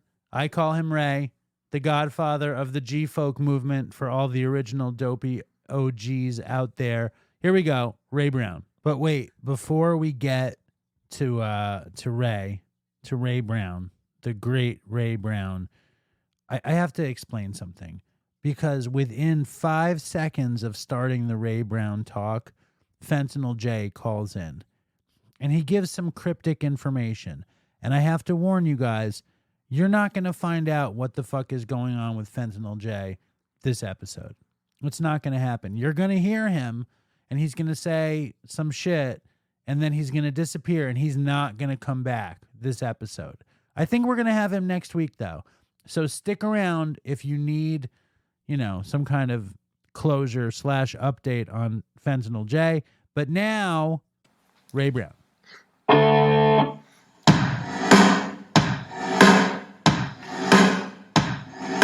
Dopey, dopey. Dopey, dope. Dopey, dopey, dopey. Dopey, dopey, dope. Dopey, dopey, dopey. All right, so me and Ray are sitting. Oh, shit, it's Fentanyl J calling in. Three-way. Let's see. Yo. What happened? Oh, just went there. They released me on my own RORD. Fucking, he got a packet of discovery, meaning like he got the evidence against me. He's got to go back and look at it now. But they said there's a video, but there can't be a video of me kicking the car because I didn't do it. Oh, they said you kicked the car. They said I kicked it and I damaged it. What time do you think you're gonna go get hammered tonight? Probably later, 7. That's no good. I get off the train at 6:50. Okay, so maybe 7:30. All right, you want to meet me then? All right, yeah, that's perfect. All right, cool. I'll call you when I get off the train. You just walk from the train, right? Yes, but I'll come get you. I'll come get you. Okay. All right. Later. All right. That was Fentanyl J. What's happening? Well, we'll find out on this week's episode of Dopey. There's a lot of bad stuff that's happening. That sounded bad. Yeah, there's a lot of stuff happening. So me and Ray are sitting in Madison Square Park, and Ray used to work nearby, and my greatest memories of Madison Square Park are from the late 90s, where I had a job hanging up Broadway posters in windows, and me and my little crew would come here at 7 a.m. and smoke blunt after blunt after blunt. Then we would take the posters, and half of the crew would put them in the sewer, and I would just say, just don't put them in the sewer. Don't put them all in the sewer. No, we would smoke weed here every day, and that's before weed was legal, obviously. Yeah. So Ray Brown, This used to be a hardcore druggie park. This is where you came to buy pills. did you ever buy pills in this park? No, I never bought pills. But I wouldn't walk through this park. I would walk around it. Because if you entered the park, that was saying, I want pills. Like you didn't come in here for any other reason. And look at it now. Look at this fucking park. Describe it.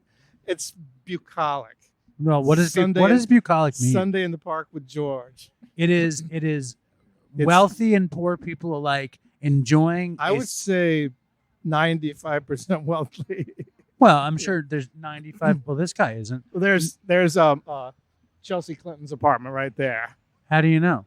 Because it's her, J-Lo, and a NASCAR driver live in a 3-story building there. How do you know? Their apartments are 1 block long. Because I saw Hillary in front. How do you know where every wealthy person has been That was in the news You know every where day. Sean Lennon lives. You're like, Rupert Murdoch lives on the right. Chelsea Clinton lives on the left. Chelsea Clinton's apartment is 1 block long. That dog looks pretty well off, Yikes. too. Yeah.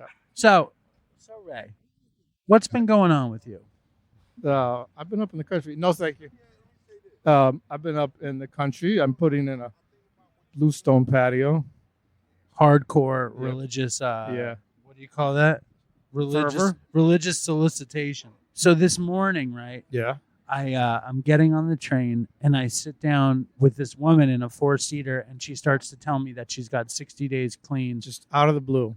I think She looked into your eyes. I know. I think she had a big tattoo here, like on her upper chest, And it said 1 day at a time. no, it said Dylan, and I was like, "Are you a big Bob Dylan fan?" No, I didn't say that. I think she had a son named Dylan, Right. There's a lot of sons named Dylan. and we talked all. Do you think she named the son? She's like, Yes. my favorite song is "The Times They Are Changing." Wait, I wonder if there's people who name their kid Dylan that don't know who Dylan is.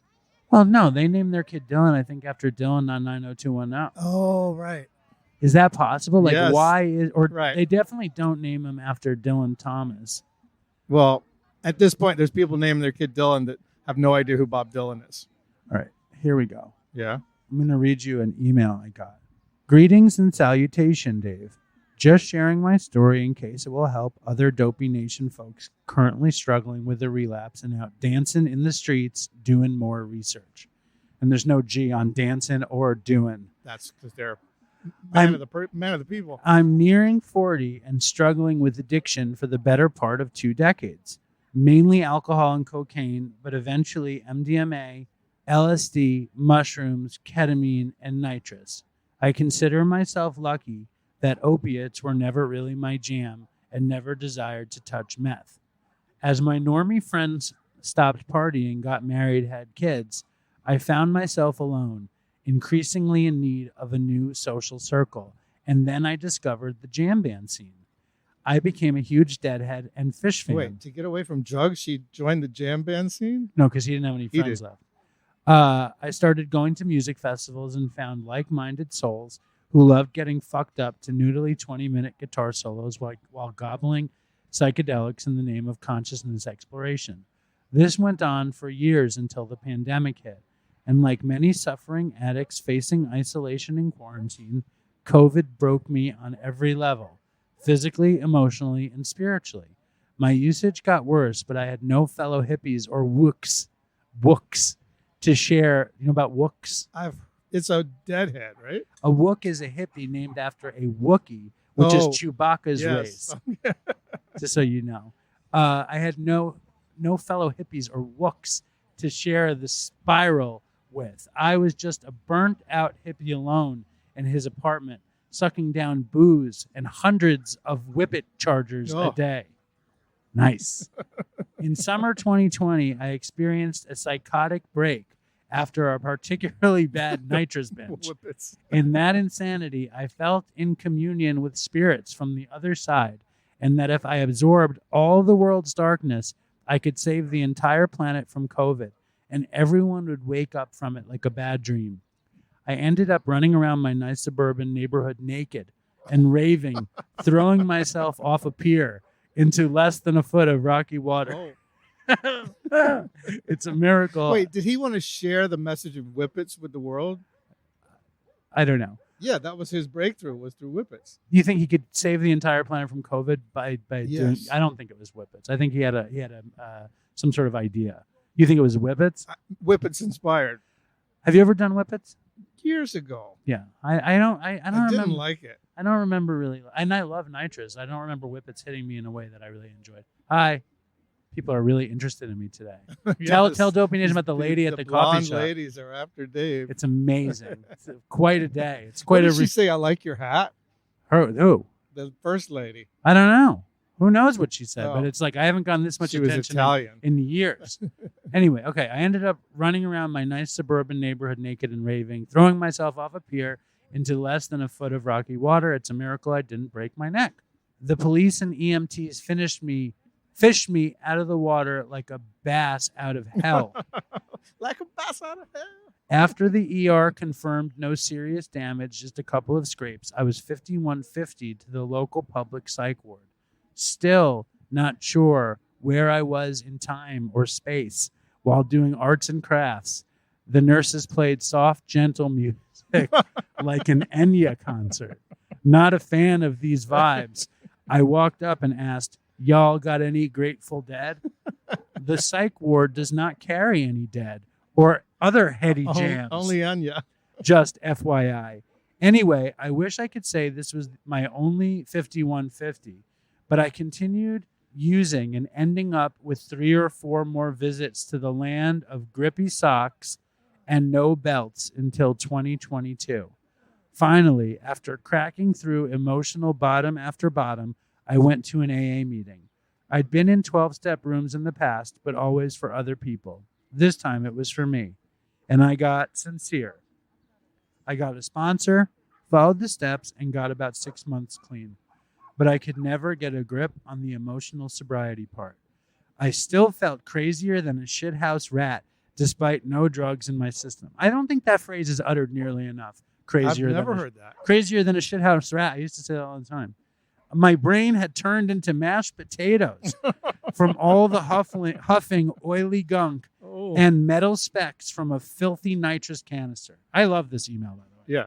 I started going to shows and festivals sober and found like-minded sober addicts among the yellow balloons. That's Wharf Rats and Fish Fellowship, etc. Do you know the guy who started Wharf Rats is this crazy anti-Semite who thinks like Jews run all the everything and like fucking doesn't believe he's a flat earther. He's a crazy person. Wow. I know. We'll have to look that up in a second. And anyone who finds that to not be true, please send it. We're the Wharf Rats.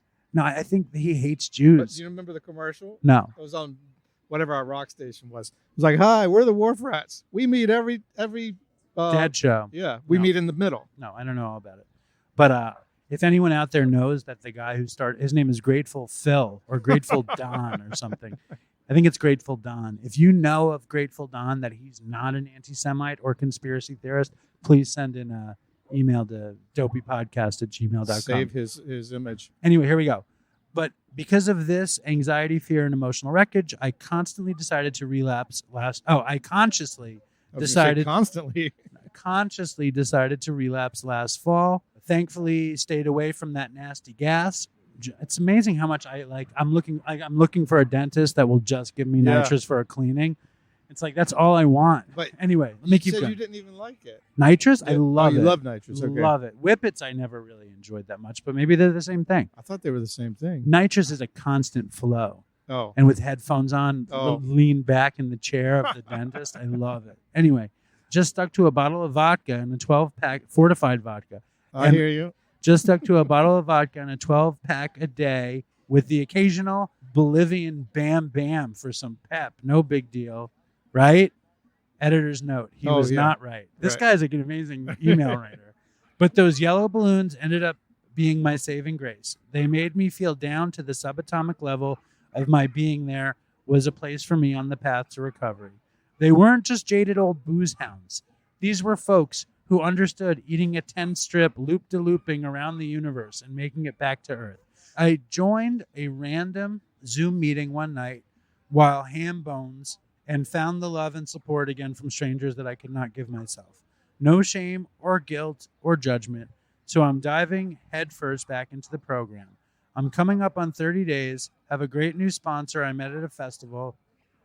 It's like, how did he find Dopey, though? Is he going to get to Dopey? I'm tired of him jerking off all these fucking hippies. I'm coming up on my Wookiees. And I'm experiencing. Okay, I'm coming up on 30 days and have a great new sponsor I met at a festival meeting, and I'm experiencing that serenity like a motherfucker whose smiling, sober addicts can't seem to shut up about. It feels good to feel good organically. Sans chemicals. We do recover. Is it just a pink cloud? I don't know. Don't really care. Oh, that's a Grateful Dead lyric. I don't know. Yeah. Don't really. But let our addict songs fill the air. Jesus Christ. I'm sharing this in case someone else's bottom is out in the cold, dark void of space like mine. Mine was. There is hope. Holy shit, this is long. The light of your soul cannot be dimmed no matter how many times you try to stomp it out through self-destruction. I think that's a Grateful Dead lyric. Is it? No. Even when I felt cold and alone and spiritually bankrupt, something greater than myself was holding my soul safe for me.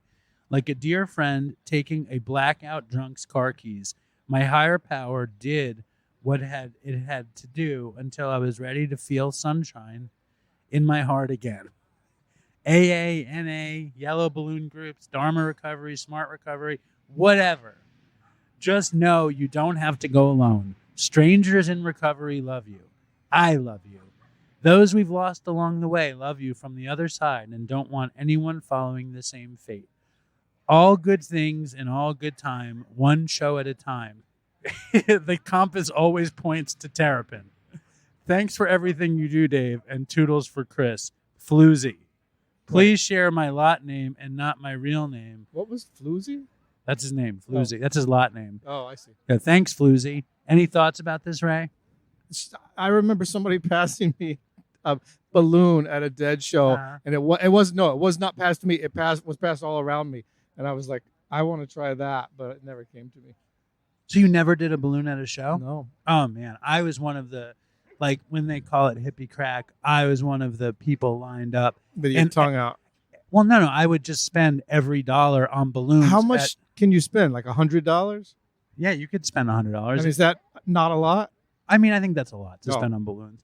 I think they sold really big ones $10 each, so you'd have to do 10 balloons, but it only lasts as long as the balloon lasts. Right, and do people sometimes let the balloon go and it goes up into the air? No, that's sacrilege.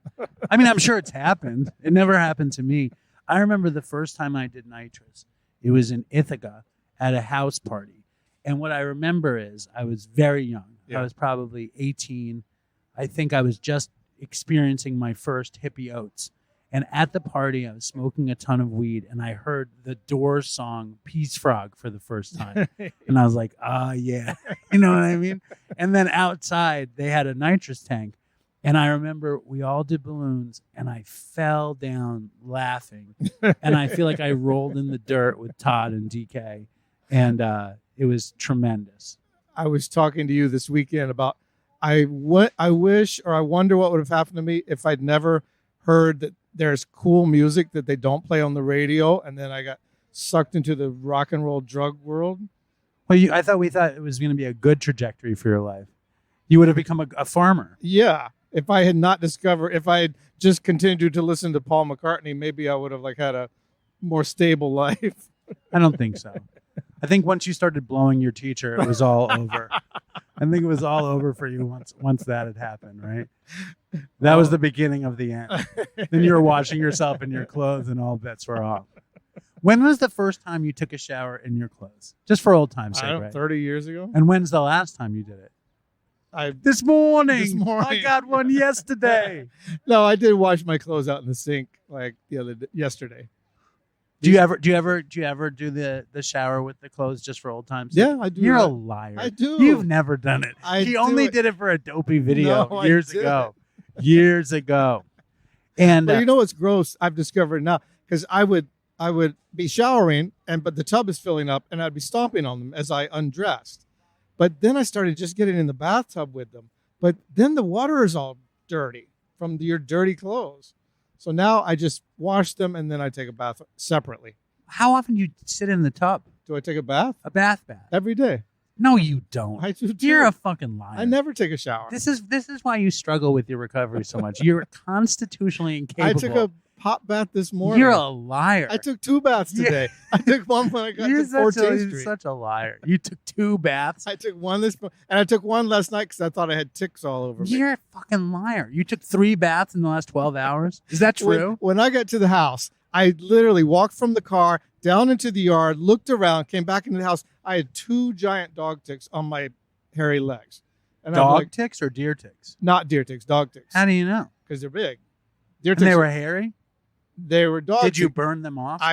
They hadn't bit me yet, and I took them outside and I smashed them. Nice. That's how you do it. But I'm like, I've been here 10 seconds. I have 2 ticks on me. I'm not into this. And then I didn't get any more. So am I really to believe that you take a bath every day? Yeah, that's unless I'm at You're a place where there's no fucking bath. liar. How do you fucking lie like a cheap rug? Oh my God. Why don't you believe I take a bath? Do you usually bathe at night or in the morning? In the morning. Bubbles? Yes. You're a liar. take I a don't bubble believe. I bath don't, every I don't morning. believe a word of it. You want me to tell you a really fucked up? It's not a fucked up story. Yeah. You want to hear Is a this story? Patreon or regular? I don't know. Do you want to hear a story? Yes. Okay. So weeks ago, Yeah. I hurt my foot, Yeah. and it hurt bad. Yeah. You know, as you know, I have timely bouts with gout, Right. and but is it gout or is it tendinitis? Who knows? Or is it What? what's the other one? The Achilles heel.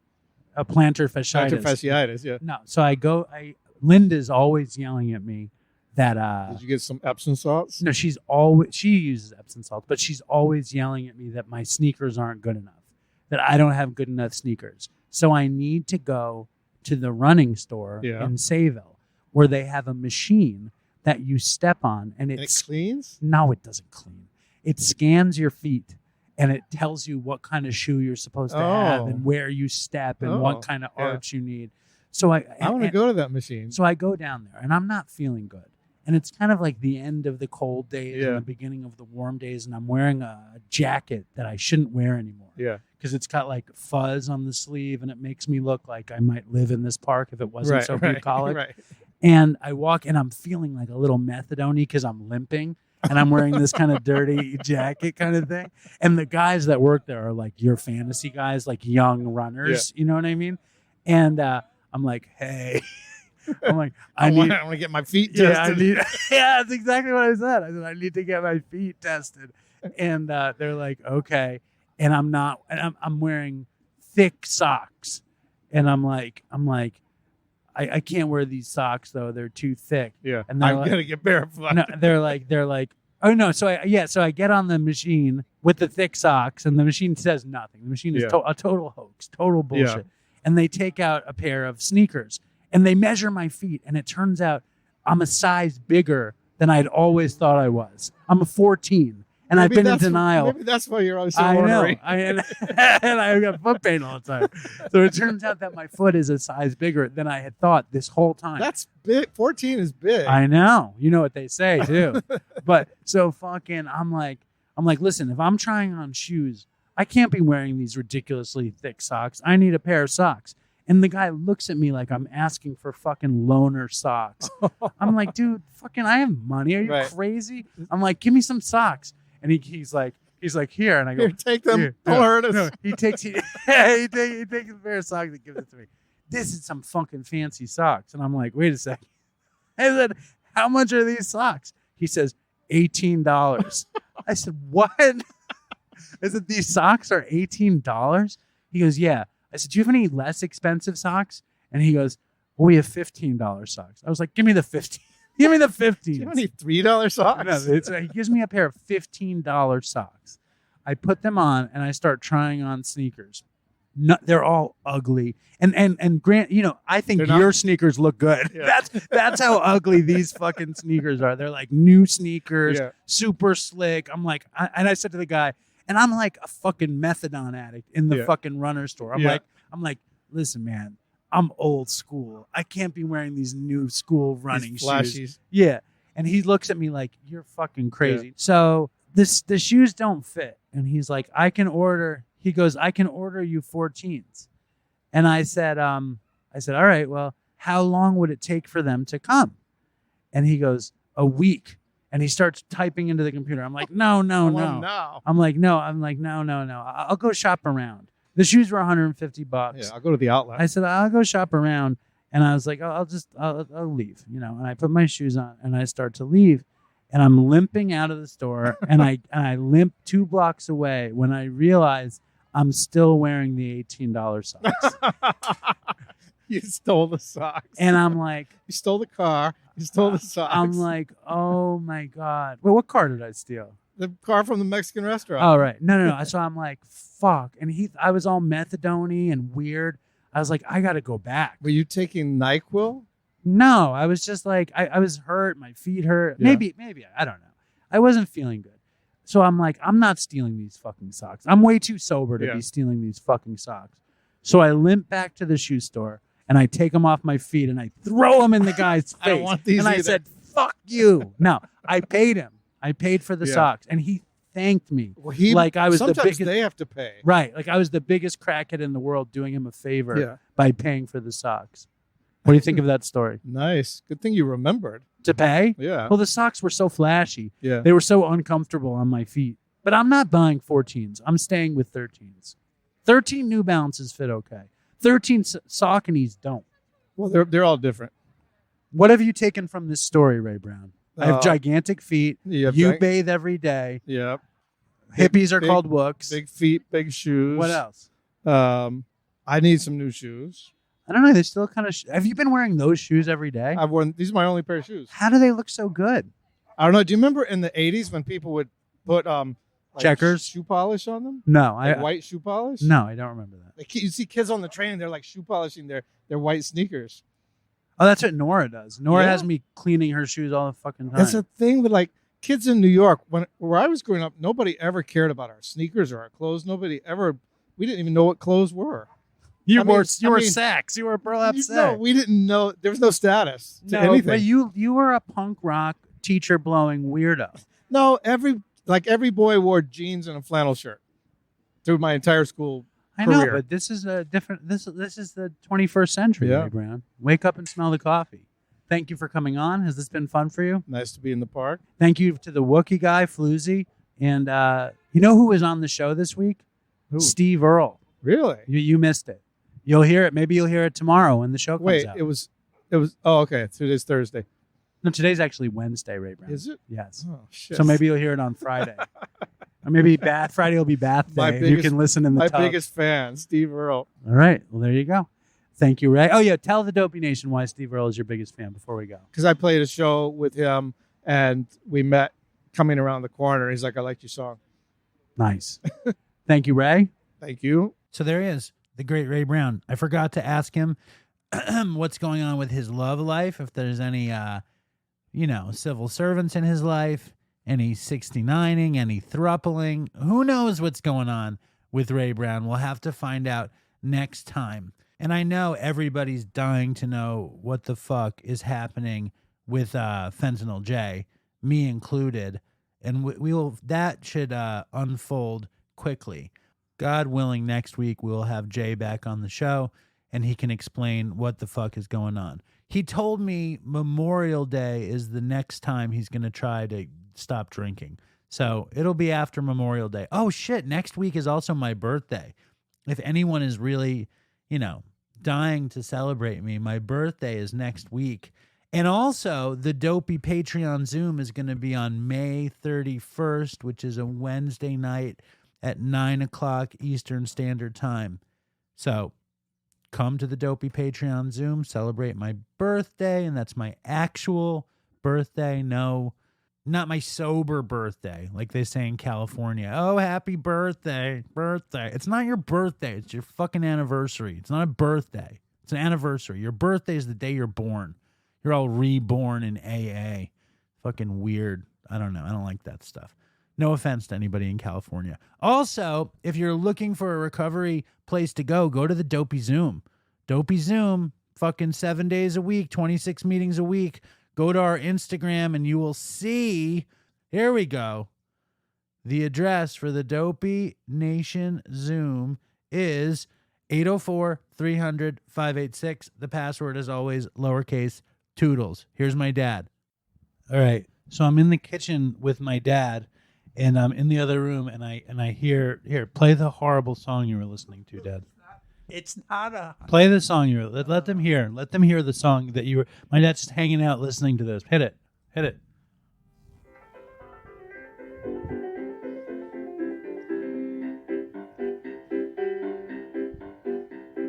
There's antimony, arsenic, aluminum, selenium, and hydrogen and oxygen and nitrogen. Do you hang out and listen to this a lot, Dad?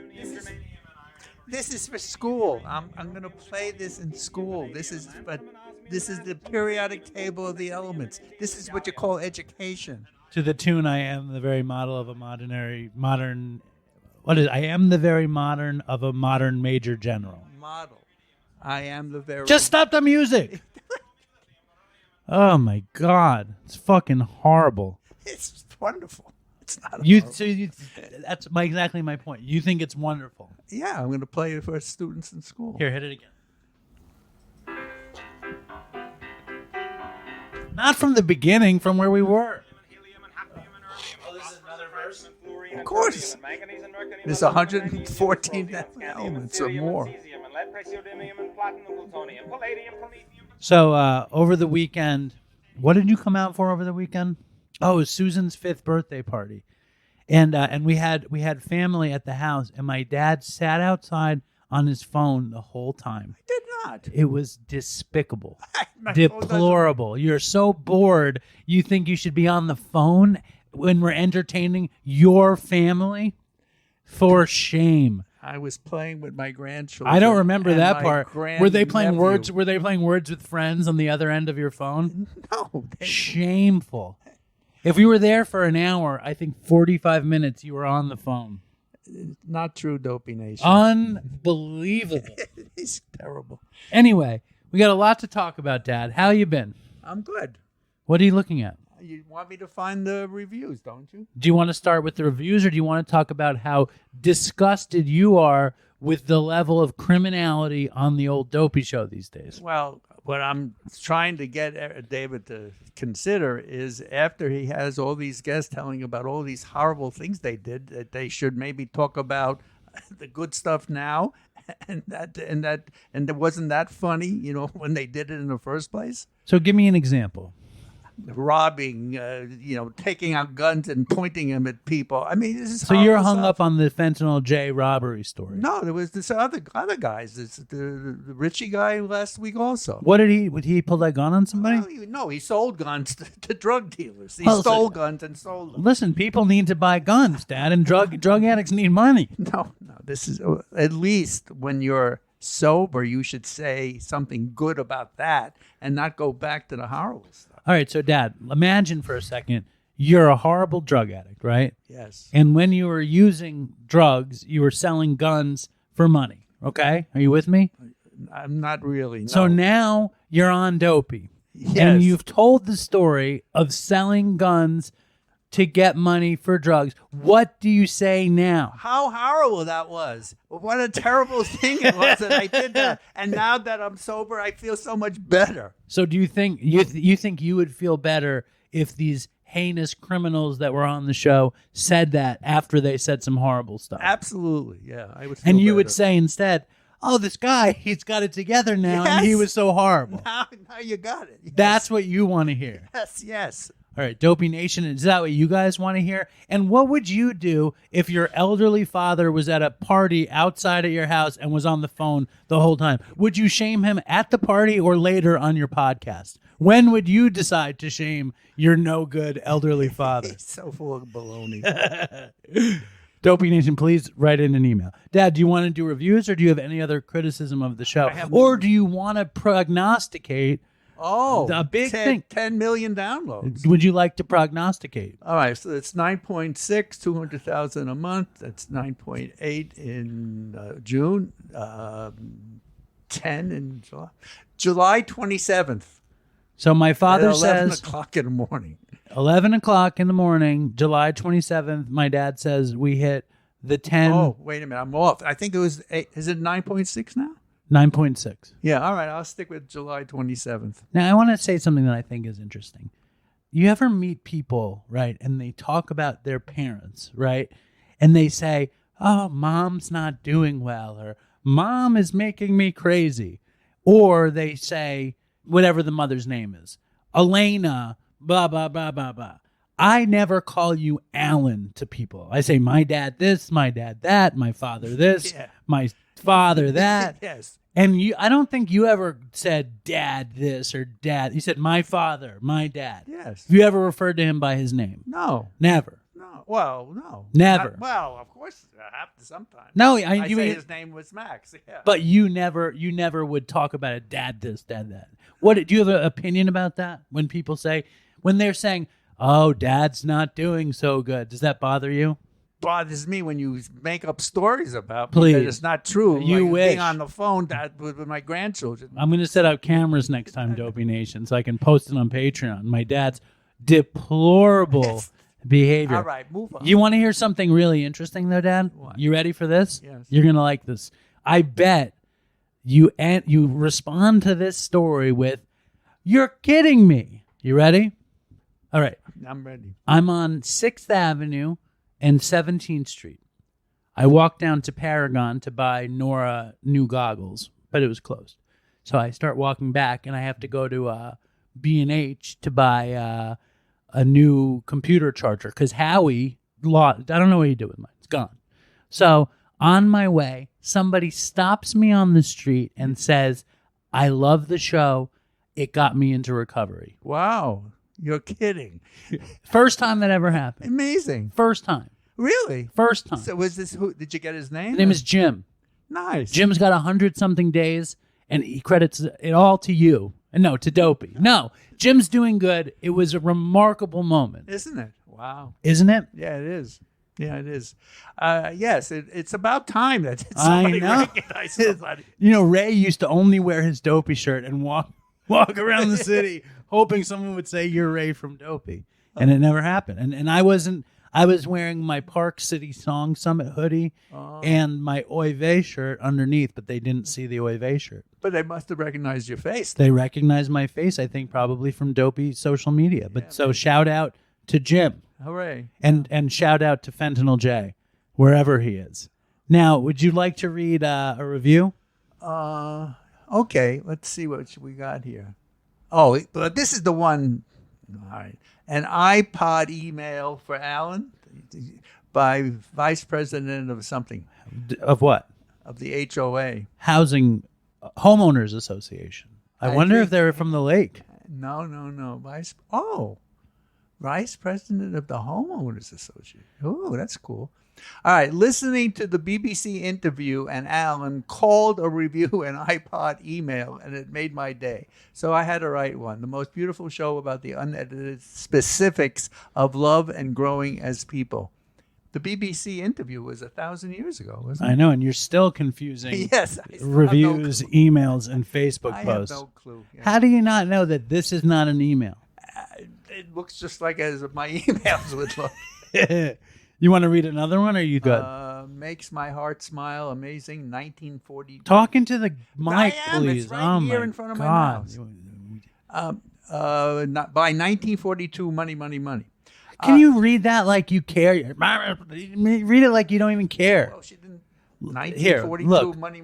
What? This is a review from 1942, $$? It's called Makes My Heart Smile, in quotes, amazing. Well, you really should be a podcast host. Just read the fucking review, please. Yeah, and you say that word too often, too. I absolutely love, as a former HJ. Heroin junkie. I appreciate. Did you know that HJ was heroin junkie? No. I appreciate and love that there is this outlet, community, family, whatever you want to call it. We all have done some pretty crazy, funny Do you stunts. think this guy pulled a gun on anyone or sold a gun for heroin? I have no doubt. What does that sound? That's my phone. Funny stunts in our day. Keep it up, Dave. I love the show, and I highly recommend it to all with hearts at the end. Very nice. Now, we need to know, how is Seymour doing? Seymour's good. He's heading off to Europe this week, or next week, actually. What is he doing in Europe? Oh, his a baby is being born to Myra. To his significant other's daughter. He's daughter. having a baby girl. Yes. Okay, so Seymour's where in Europe? Vienna, Austria. Wow. And is Seymour planning, what's going on with the future of fantasy basketball on the Seam Al League? Well, we are hoping. Is it Al Seam or Seam Al? Seam Al. Yes. Do you want to change that for next season? No. I'm a co-commissioner who's in charge of doing what nothing. Shenanigans do you suspect Seymour will be up to next season? Nothing. This is up. It's on the up and up. Everything is perfectly kosher. It's legal and very, very good. And you finished 4th, which is a major, major big deal. Ugh. And we're I'm hoping, not playing. We're hoping that you're in. Why? Hoping you're back because it's fun to have you. Oh God. All right. Well, I think your time on the show is over. Do you have anything else you want to add before you go? No, I just want to tell everybody to stay healthy out there. Oh, you want to talk about the DopeyCon and the foundation? Why don't you talk about the Dopey Foundation or your hopes for DopeyCon? Well, I hope that everybody is well and able to come. And the Dopey Foundation, Dave, you're saying you're sending out what are you sending out? We're sending out Narcan and fentanyl test strips. You know, your niece, Ivy, has been hawking me a chinik. Is that the expression? Excellent. To get some Narcan. You know what it actually means? Mom used to always say it to me, stop hawking me a chinik. And I always thought she was saying, stop hawking me to China. No, it's a Yiddish expression which means stop bothering me, but it really means breaking dishes. Oh, and the chinik is like China dishes. Yeah. So what is the? How do you explain the linguistics of that? Why don't you think that you have to talk into the mic? Because why do you think if you hold the mic next to your head, it's going to be as good? It's right next to me. Oh, it's right here. It's All right. Like, sweet Jesus, what about, help me. My niece Ivy. Jesus, please help me. Oh. Jesus. Ivy needs Narcan for the students that she's caring for in camp. So she keeps hawking me a chinik to remember to send it. I keep forgetting to send it. Well, send it. Very important. And what are your expectations for DopeyCon? When do you think I should put tickets on sale? I have no idea, but it's only room for 200, as far as I can figure. I think we could get extra chairs. You could, if the demand is there. Well, there's a lot of people that listen, so you'd think we could sell 200 tickets. Well, hopefully. Yes. Why do you think you don't have to talk into the mic? I am talking to the mic. I'm not there. Here, does this look right? The Dopey Nation. Does this look right? The Dopey Nation will know that I'm talking into the microphone. All right, this has been one of your greatest appearances. Yeah, wonderful. Just everybody out there, just stay healthy and be wise. Be wise. Now, Dad, last week I had the honor of moderating a big-time Q&A at the Film Forum. Yeah. And I had a discussion with the director of the movie Stay Awake and one of the stars, Chrissy Metz, which I posted on Patreon. Correct, yes. Did you notice how they kind of felt like recovery is temporary? Like it was a really kind of weird thing for me to talk to non-addicts and alcoholics in recovery on the show, because it really gave me this sense that they felt like the recovery was temporary. Well, that's a scary thing for me, for anybody who has somebody that they love who had a history of addiction. You know, it's always in the back of one's head. But did you get that gist when you watched it? A little bit, but one of the young woman had a food addiction problem, right? That was one of the things she had. So she knows. I guess maybe that's where she is, because she keeps maybe relapsing into the food addiction. I think food addiction is a very difficult addiction to deal with, because you have to eat. Absolutely, yeah. No, it is a big. My deal. dad's got serious food issues. We went to a restaurant. He ordered a goblet of guacamole. You remember that? No. I swear to God, you ask him what he's eating for lunch, nothing. What is he eating for dinner? Whatever, chips and salsa. What do you eat for dinner, Dad? Hummus and potato chips. I'm trying to think of the words that you messed up on the Patreon thing that I sent you the message. Collateral damage. Yes. How come you couldn't even figure that out? I don't even think that was the phrase. I think it was a different phrase. Collateral damage was what you were looking for. We're not talking about my inability to remember a phrase. I want to know, what do you think you're going to have for dinner tonight? Pizza. Do you have pizza in the fridge? From the birthday party. Oh my God! He brought home 3 half slices of pizza from Susan's party. He wrapped them in like parchment. I put it in aluminum foil. So that's what you've been here since then, and that's what you're gonna have for dinner in the freezer. That's your dinner. That's part of it. And chips and salsa too? Probably. And a goblet of guac on the side? I don't have that. Well, I worry about you, and I love I'm you. glad somebody is. Yes, good. And do you want to say goodbye to the audience? Yeah, I already said. You always keep going after you say goodbye. I didn't say goodbye. All right, yes. I said, you say, be wise. Yes. Stay safe out there. Stay strong, Dopey Nation. All right. Toodles for Chris. Stay strong, Dopey Nation, and fucking toodles for Chris. I want to take a walk around the world. I wonder would it do me any good? Until I get some money in my pocket, then I guess I'll just have to walk around my neighborhood. But I want to be good so bad. Want to be so good, so bad, so bad. I want to be good so bad. Bad desire's all I ever had. And I want to take a ride up in the sky.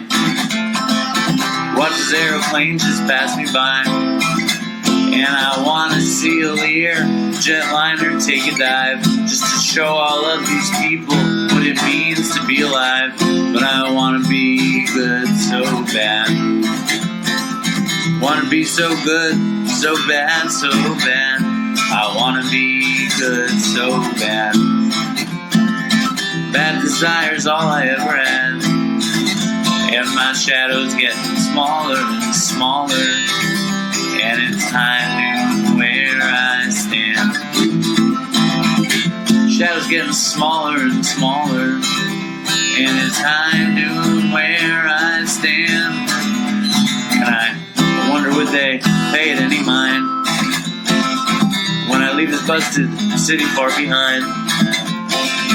I'll take the high road, however far it winds, because peace and love are very, very, very hard to find. And I want to be good so bad. Want to be good so bad, so bad. I want to be good so bad. Bad desire's all I ever had. Damn it, all these suckers make me mad. And it's all I ever had. And it's all I ever had. And these suckers make me mad, and I want to call my dad, and it's all I ever had, and it's all I ever had, and it's all I ever had. And it's all I ever had. And these suckers make me mad, and it's all I ever had, and I want to call my dad, and it's all I ever had, and it's